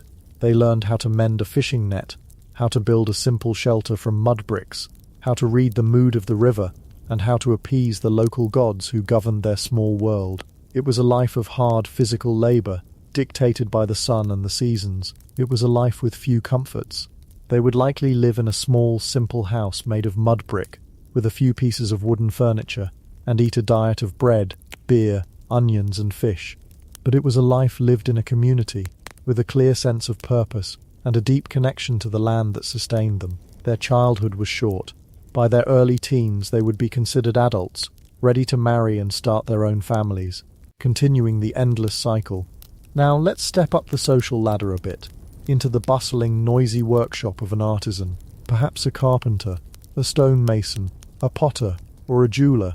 Here, a child's world is filled with the sounds and smells of creation, the rhythmic tap-tap-tap of a chisel on stone, the whir of a potter's wheel, the smell of cedarwood shavings, the heat from a goldsmith's furnace.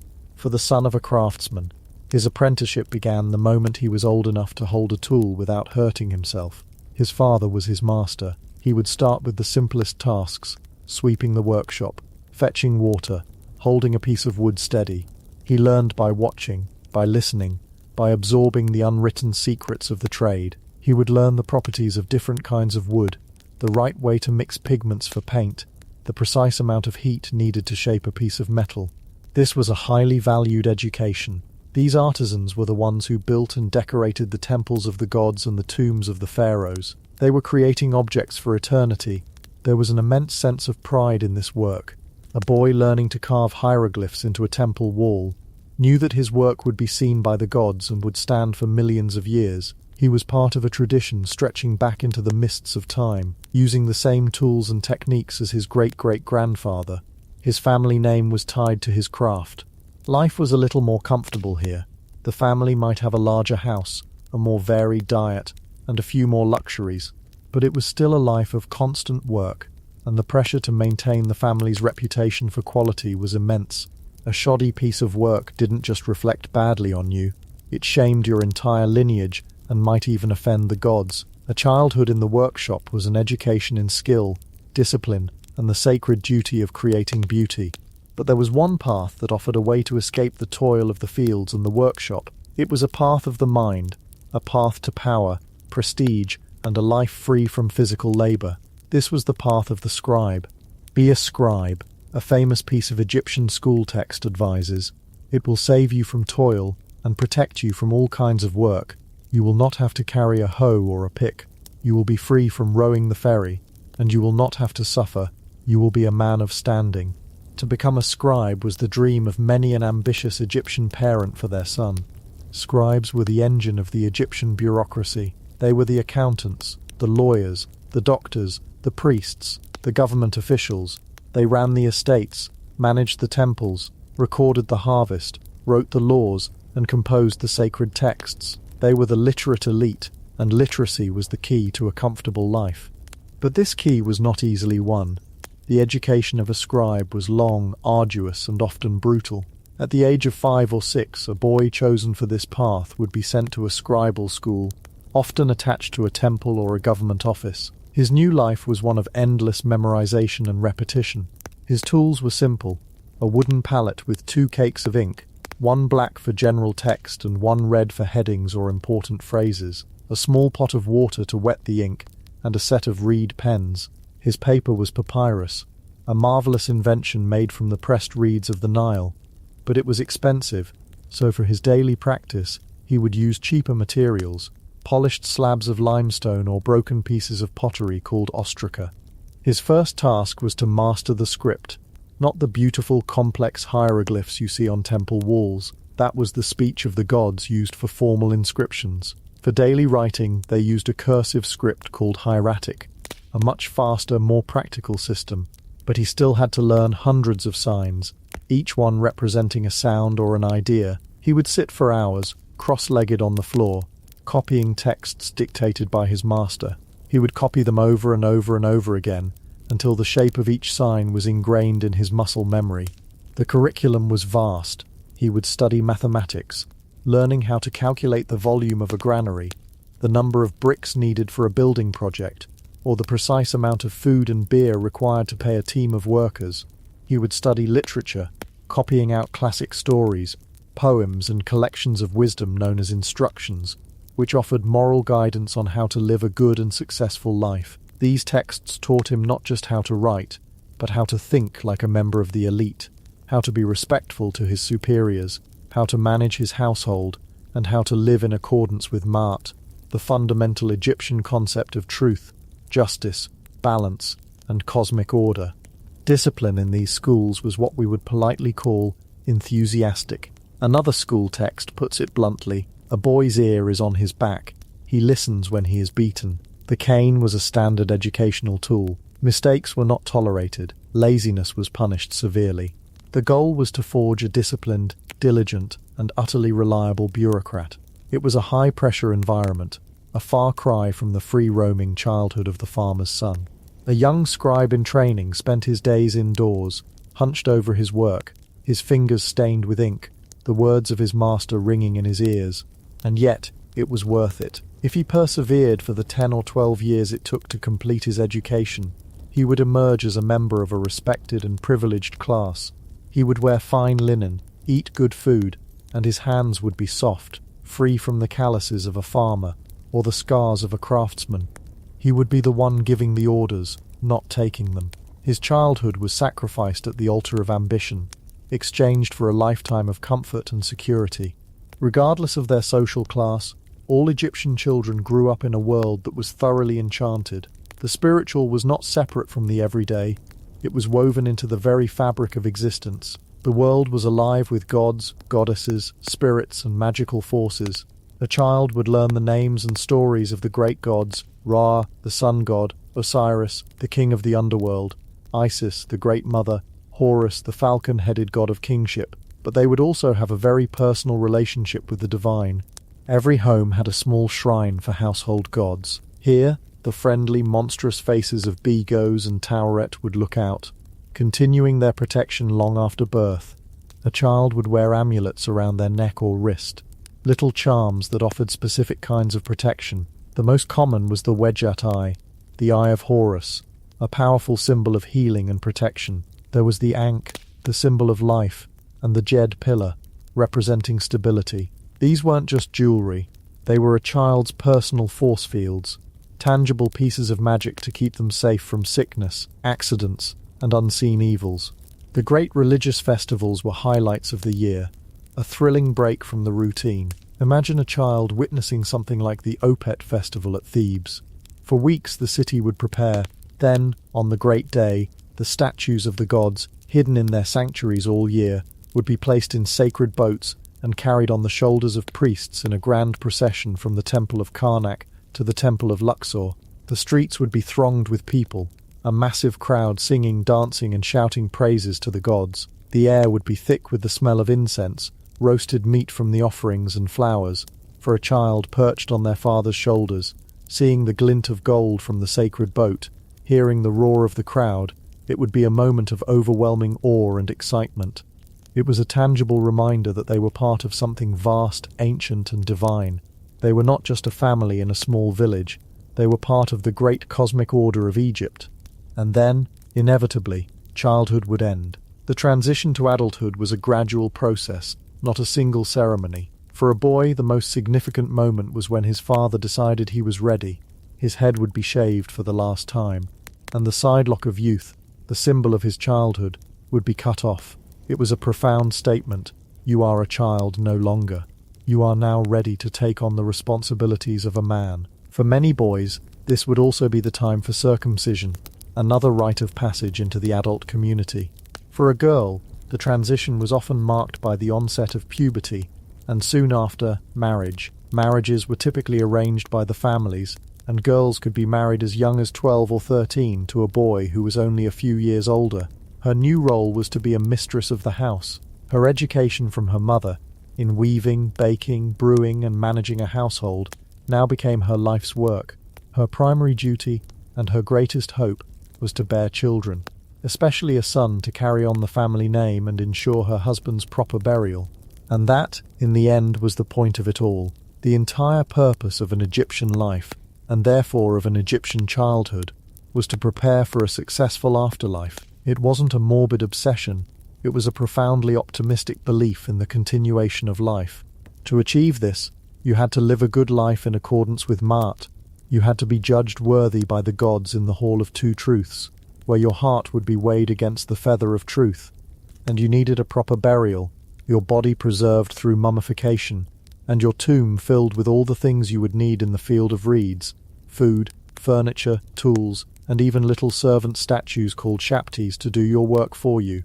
An Egyptian child absorbed this from their earliest days. They saw the tombs being built. They heard the funerary prayers.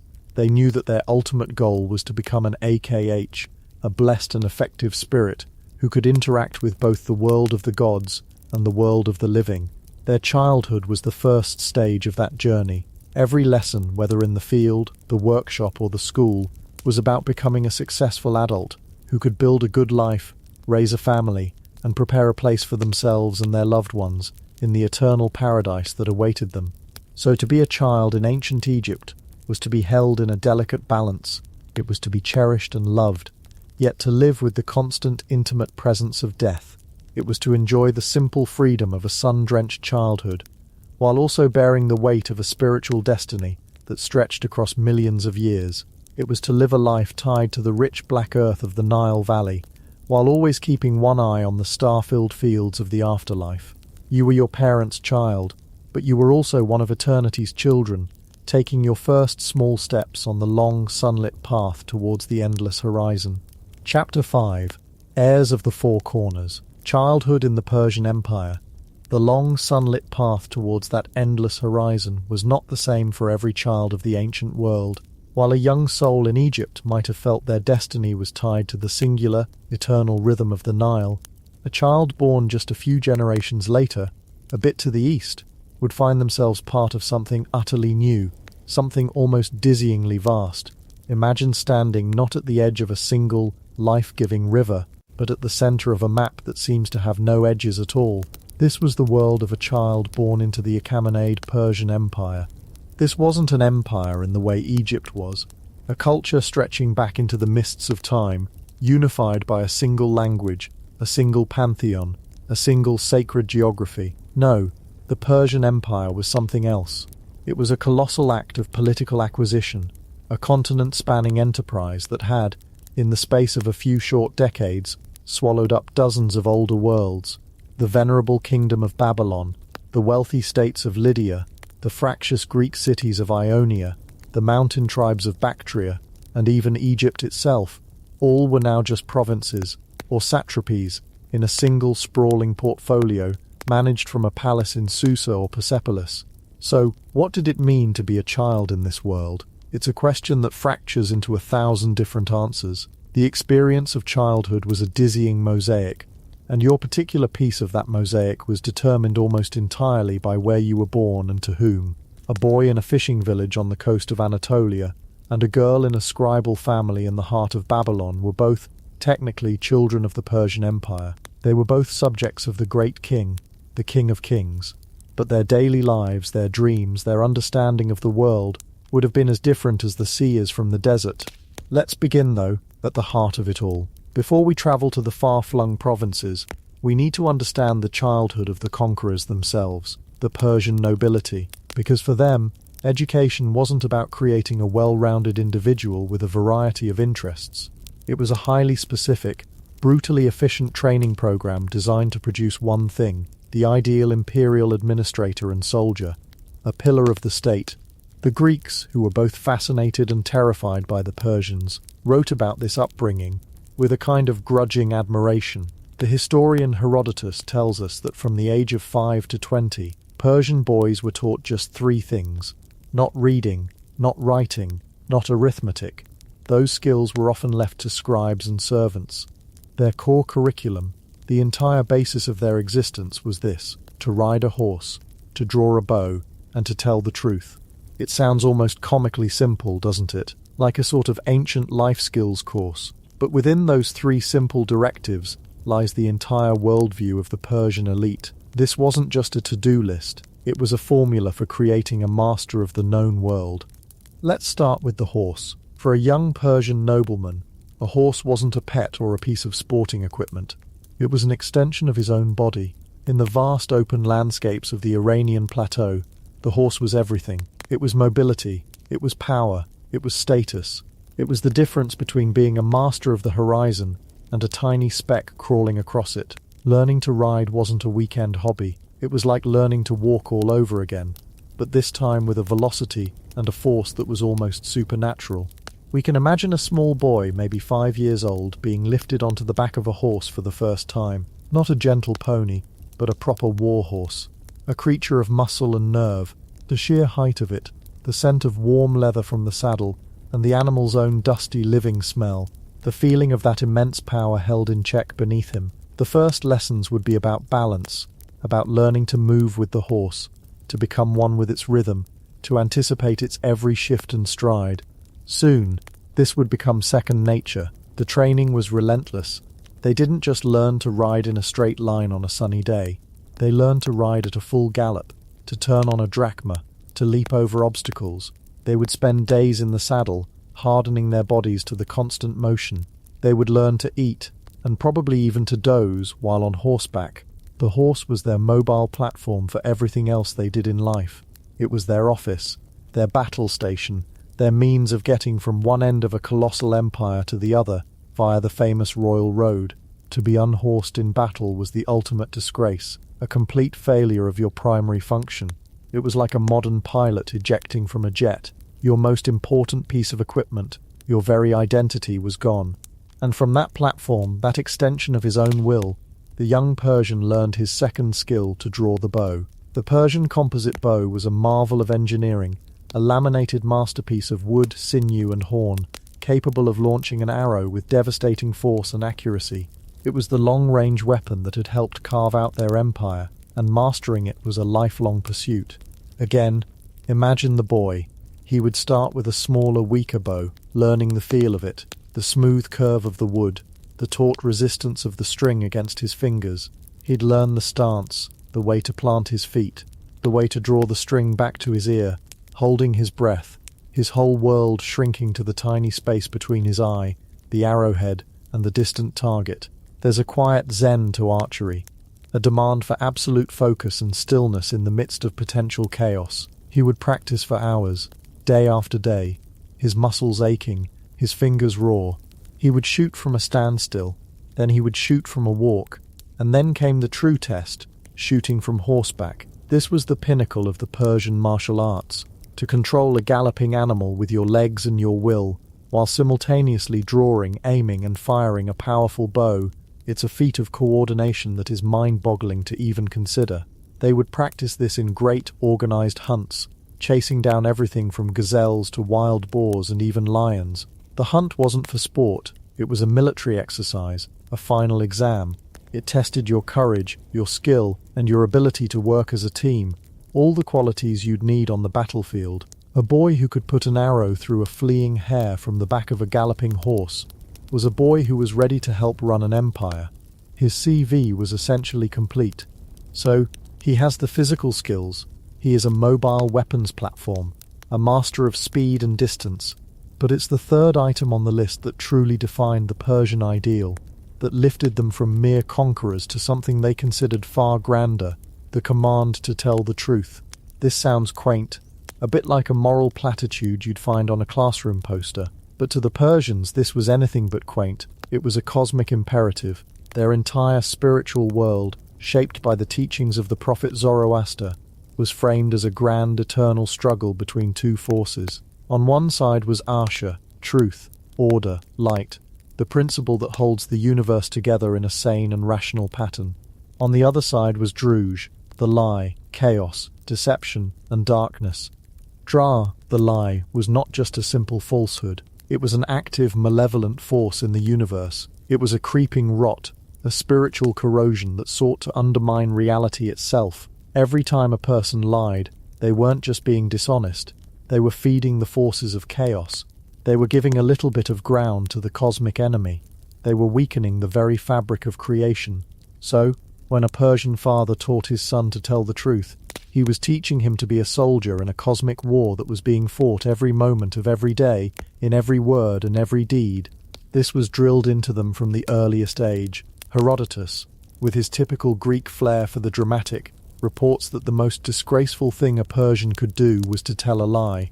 The second most disgraceful was to be in debt, because as he reasons, a man in debt is almost certain to have to lie about it eventually. Lying wasn't just a personal failing, it was a social contagion. It polluted everything. It made contracts worthless, alliances unstable, and justice impossible. An empire as vast and diverse as Persia couldn't be held together by force alone. It needed a bedrock of trust, an assumption that a man's word was his bond. The command to tell the truth was the ultimate tool of imperial administration. It was the software that ran the hardware of the horse and the bow. How was this taught? Through endless repetition, through stories of heroes who embodied Asher and villains who fell to Drudge, and through swift, serious punishment. A lie was not met with a simple scolding. It was met with a deep sense of shame, a social ostracism that was terrifying to a child. To be known as a liar was to be seen as an agent of chaos, an untrustworthy element in a society that prized order above all else. If you think your school's honor code was strict, imagine an honor code with the fate of the universe hanging in the balance. So this was the ideal, a young man, hard-bodied and disciplined, who could ride like the wind, shoot with deadly accuracy, and whose word was as solid as the stone of the Zagros Mountains. This was the product the Persian educational system was designed to create. And for the very highest echelons of this society, for the sons of the great king himself, this education was even more formalized and intense. The Greek writer Xenophon, in his somewhat idealized account of the education of Cyrus the Great, describes a kind of royal boarding school set up at the very gates of the palace. Here, from the age of about 7, the royal princes and the sons of the highest nobles were educated together. This was a brilliant piece of social engineering. It meant that the future king grew up with the very men who would one day be his generals, his advisors, and his provincial governors. It forged a bond of shared experience, a loyalty born of youthful camaraderie and competition. It was the ultimate old boys network, created from scratch in every generation.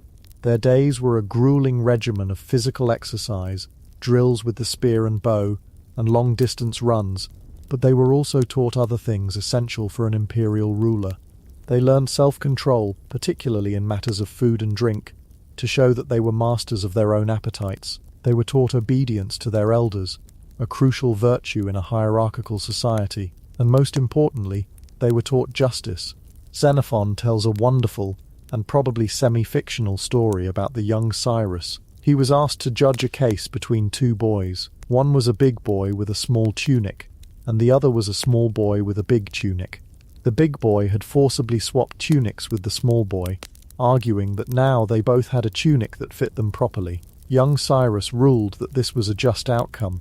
It was practical, it was logical, and for this he was severely punished by his instructor. Why? Because he had been asked to judge which tunic rightfully belonged to whom, not which one fit better. He had mistaken efficiency for justice. The lesson was clear. A king's first duty is to uphold the law and the rights of property, not to enforce his own idea of what seems convenient. It's a subtle but profound distinction, and it was a lesson beaten into these future rulers. Justice is about order, about Asha, not about personal whim. This was the childhood of the 1%, the golden youth of the imperial core, a life of rigorous training, immense privilege, and the crushing weight of expectation. They were raised to believe they were the rightful masters of the world, ordained by their great god, Ahura Mazda, to uphold truth and order against the forces of chaos and the lie. But for every one of these boys learning to hunt lions on the plains of Persis, there were thousands upon thousands of other children for whom the empire was a far more distant and abstract reality. For them, the great king was a face on a coin, a name invoked in a tax decree, a remote power whose decisions might shape their world in ways they could barely comprehend. Their childhoods were not defined by the imperial curriculum of horse, bow, and truth. They were defined by traditions that were far, far older than the Persian Empire itself. Let's leave the high, arid plains and travel down into the hot, fertile crescent to the ancient city of Babylon. Here, an Aramaic-speaking boy living in the shadow of the great ziggurat would have experienced a childhood that was, in many ways, unchanged by the Persian conquest. The Persians were, for the most part, remarkably tolerant rulers. They didn't engage in cultural bulldozing. As long as the tribute was paid and the province remained peaceful, they were generally content to let local customs and institutions continue as they always had. So our Babylonian boy would not have been strapped to a horse at age 5. His path to success, if his family had the means, lay through a very different institution, the scribal school. His world was not one of open spaces and physical prowess, but of cramped rooms, the smell of wet clay, and the intricate dance of a stylus in his hand. His training was not for the body, but for the mind and the memory. He would have spent endless hours learning the fiendishly complex cuneiform script, a system of wedge-shaped marks that had been used in Mesopotamia for 3,000 years. He would start by making simple wedges in a soft clay tablet, over and over, until his hand was steady. He'd move on to copying lists of signs, then lists of words, names of gods, names of trees, names of professions. His education was one of rote memorization.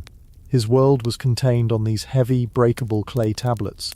He learned mathematics, not for calculating the trajectory of an arrow, but for surveying fields, calculating interest on loans, and tracking inventories of grain. He would learn astronomy, not just for the beauty of the stars, but to create the calendars that dictated religious festivals and planting seasons. He was being trained to be a cog in the immense administrative and commercial machine of a great city. His moral universe was also different. He would have learned the great epic of Gilgamesh, stories of the moody and powerful god Marduk, the patron deity of Babylon. The cosmic struggle between Asher and Druge would have meant little to him. His understanding of right and wrong was shaped by ancient law codes and the intricate social contracts of a dense urban society. The ultimate virtues for him were not martial courage and honesty in the Persian sense, but diligence, learning, and skill in his chosen craft. He was a child of the city, his horizons defined by brick walls and bustling marketplaces, not the endless plains of the horse lords. The Persian governor in the local palace was a powerful man, to be sure, but he was just the latest in a long line of foreign rulers, Assyrians, Chaldeans, and now Persians. The deep rhythms of Babylonian life went on, largely undisturbed. Now let's travel west, out of Mesopotamia, across the deserts of Syria, and into the sun-drenched coastal lands of Ionia. In what is now western Turkey, Here, in a bustling port city like Miletus or Ephesus, we find another child of the empire, a Greek-speaking girl. Her world smells not of horses or clay tablets, but of salt, fish, and olive oil. The soundtrack of her childhood is not the thundering of hooves or the scratch of a stylus, but the crash of waves on the shore, the cries of sailors in a dozen different languages, and the heated arguments of men discussing politics and philosophy in the agora. Her childhood is shaped by a completely different set of cultural values. She hears stories not of Persian kings, but of the wily Odysseus and the wrathful Achilles. Her gods are the quarrelsome, all too human Olympians. If her family is wealthy, her brothers might attend a gymnasium, a place for training both the body and the mind. They would learn to read and write the elegant Greek alphabet, a far simpler system than cuneiform. They would study the epics of Homer, learn to play the lyre, and be taught the arts of rhetoric and debate. Their education was designed to create a sharp-witted, articulate citizen, someone who could persuade his fellows in the assembly, even if that assembly's real power was now curtailed by Persian oversight. For this Ionian girl, the Persian Empire might feel like a constant low-level irritation. Her father might complain about the tribute they have to pay to a distant alien king. She might see the Persian garrison in the city citadel, a daily reminder of their subject status. There was a constant tension here between their proud local Greek identity and the reality of imperial control. They were part of this vast, multicultural empire, and the trade routes it secured made their cities wealthy. But they never stopped seeing the Persians as barbarians, a word that to the Greeks just meant anyone who didn't speak Greek. Their language and their culture were their walls, their true source of identity. A child growing up here would learn a kind of dual consciousness, to be Greek in their heart, but to be a subject of the great king in their public life, a quiet, necessary compromise. Or we could go south, back to Egypt, which we visited in the last chapter. For a child growing up along the Nile after the Persian conquest in 525 BC, what really changed? For the vast majority, the answer is almost nothing. The Persians were pragmatic. They knew that Egypt was an ancient, complex, and profoundly conservative society. The best way to rule it was to change as little as possible. The Persian king simply took on the role of the pharaoh. On temple walls, he was depicted in the traditional Egyptian style, wearing the double crown and making offerings to the Egyptian gods. So a child in a village near Thebes would still see the local priests carrying out the millennia-old rituals to Amun-Ra. He would still be raised on the stories of Osiris and Isis. The rhythm of his life would still be dictated by the inundation of the Nile. The local administration, the bureaucracy that tracked land ownership and collected taxes, remained largely in the hands of Egyptian officials. The Persian presence would be a thin layer at the very top, a governor, a garrison of soldiers. For the average child, the empire was an almost entirely invisible force. His world was still Egypt, bounded by the deserts and blessed by the river. His identity was Egyptian. His gods were Egyptian. His destiny was tied to the Egyptian afterlife. The fact that the ultimate landlord was now a man in Persepolis was an administrative detail that scarcely touched his daily reality. And what about the children on the wild fringes of the empire? The sons and daughters of the Scythian nomads on the vast steppes north of the Black Sea, or the tribal peoples in the mountains of what is now Afghanistan?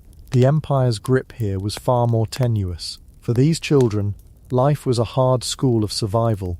A Scythian child would learn to ride a horse almost as soon as they could walk, just like the Persians. But their world was not one of imperial order and administration.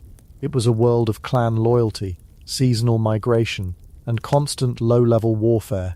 They were technically subjects of the great king, but their real loyalty was to their chieftain and their tribe.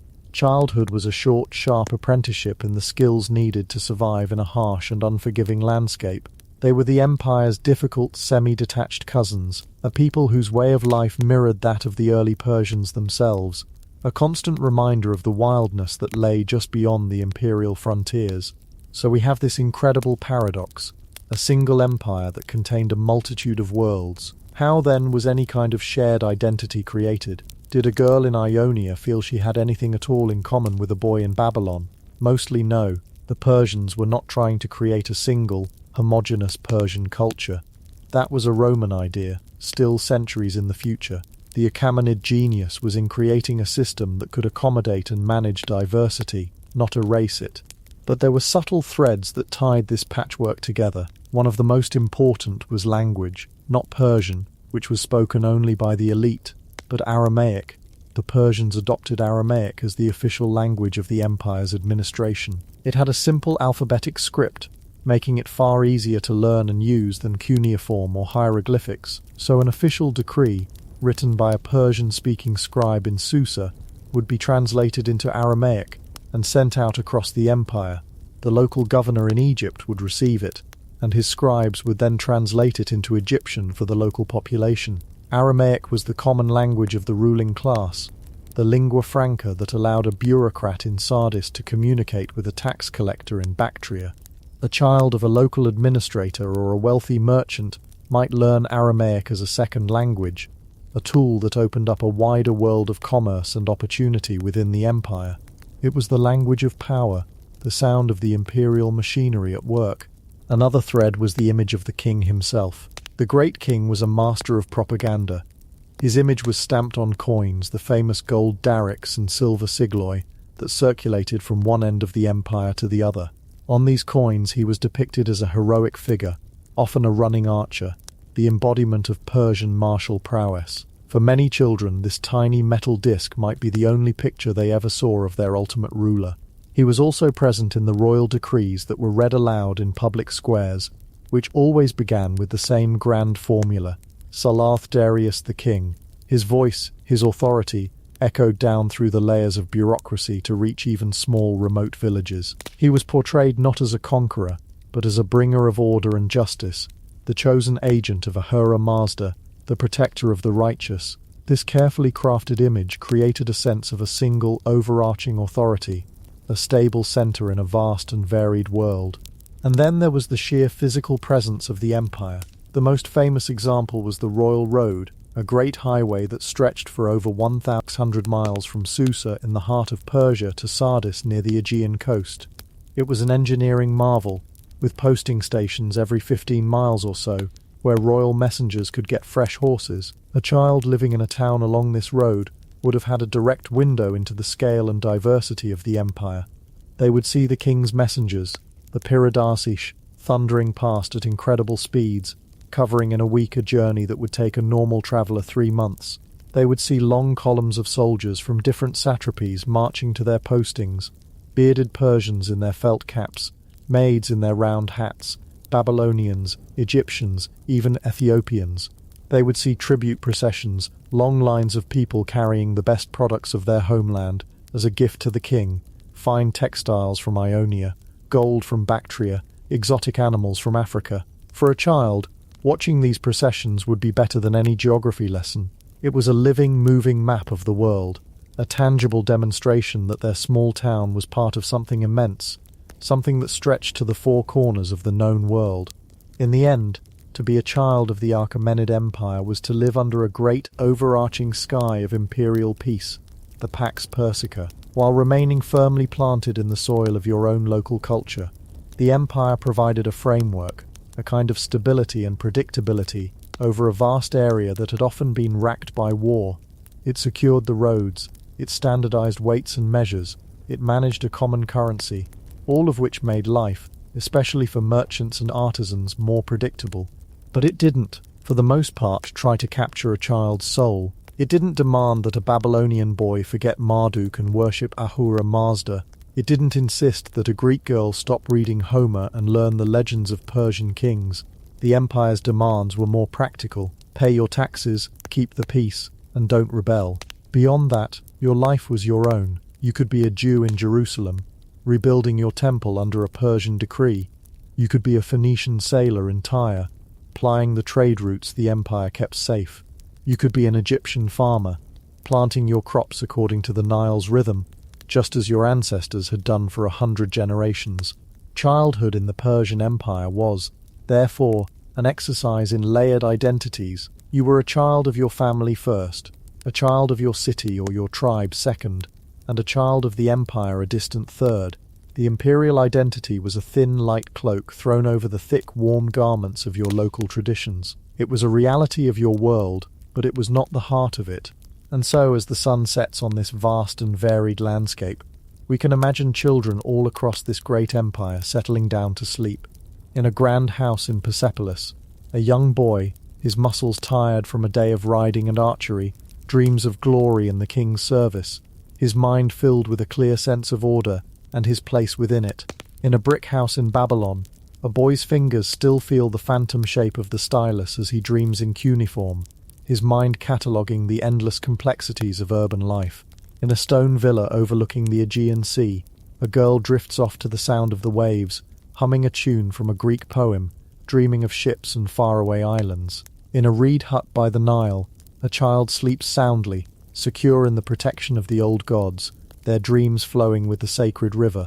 They all sleep under the same stars, all subjects of the same distant King of Kings, but their dreams are their own.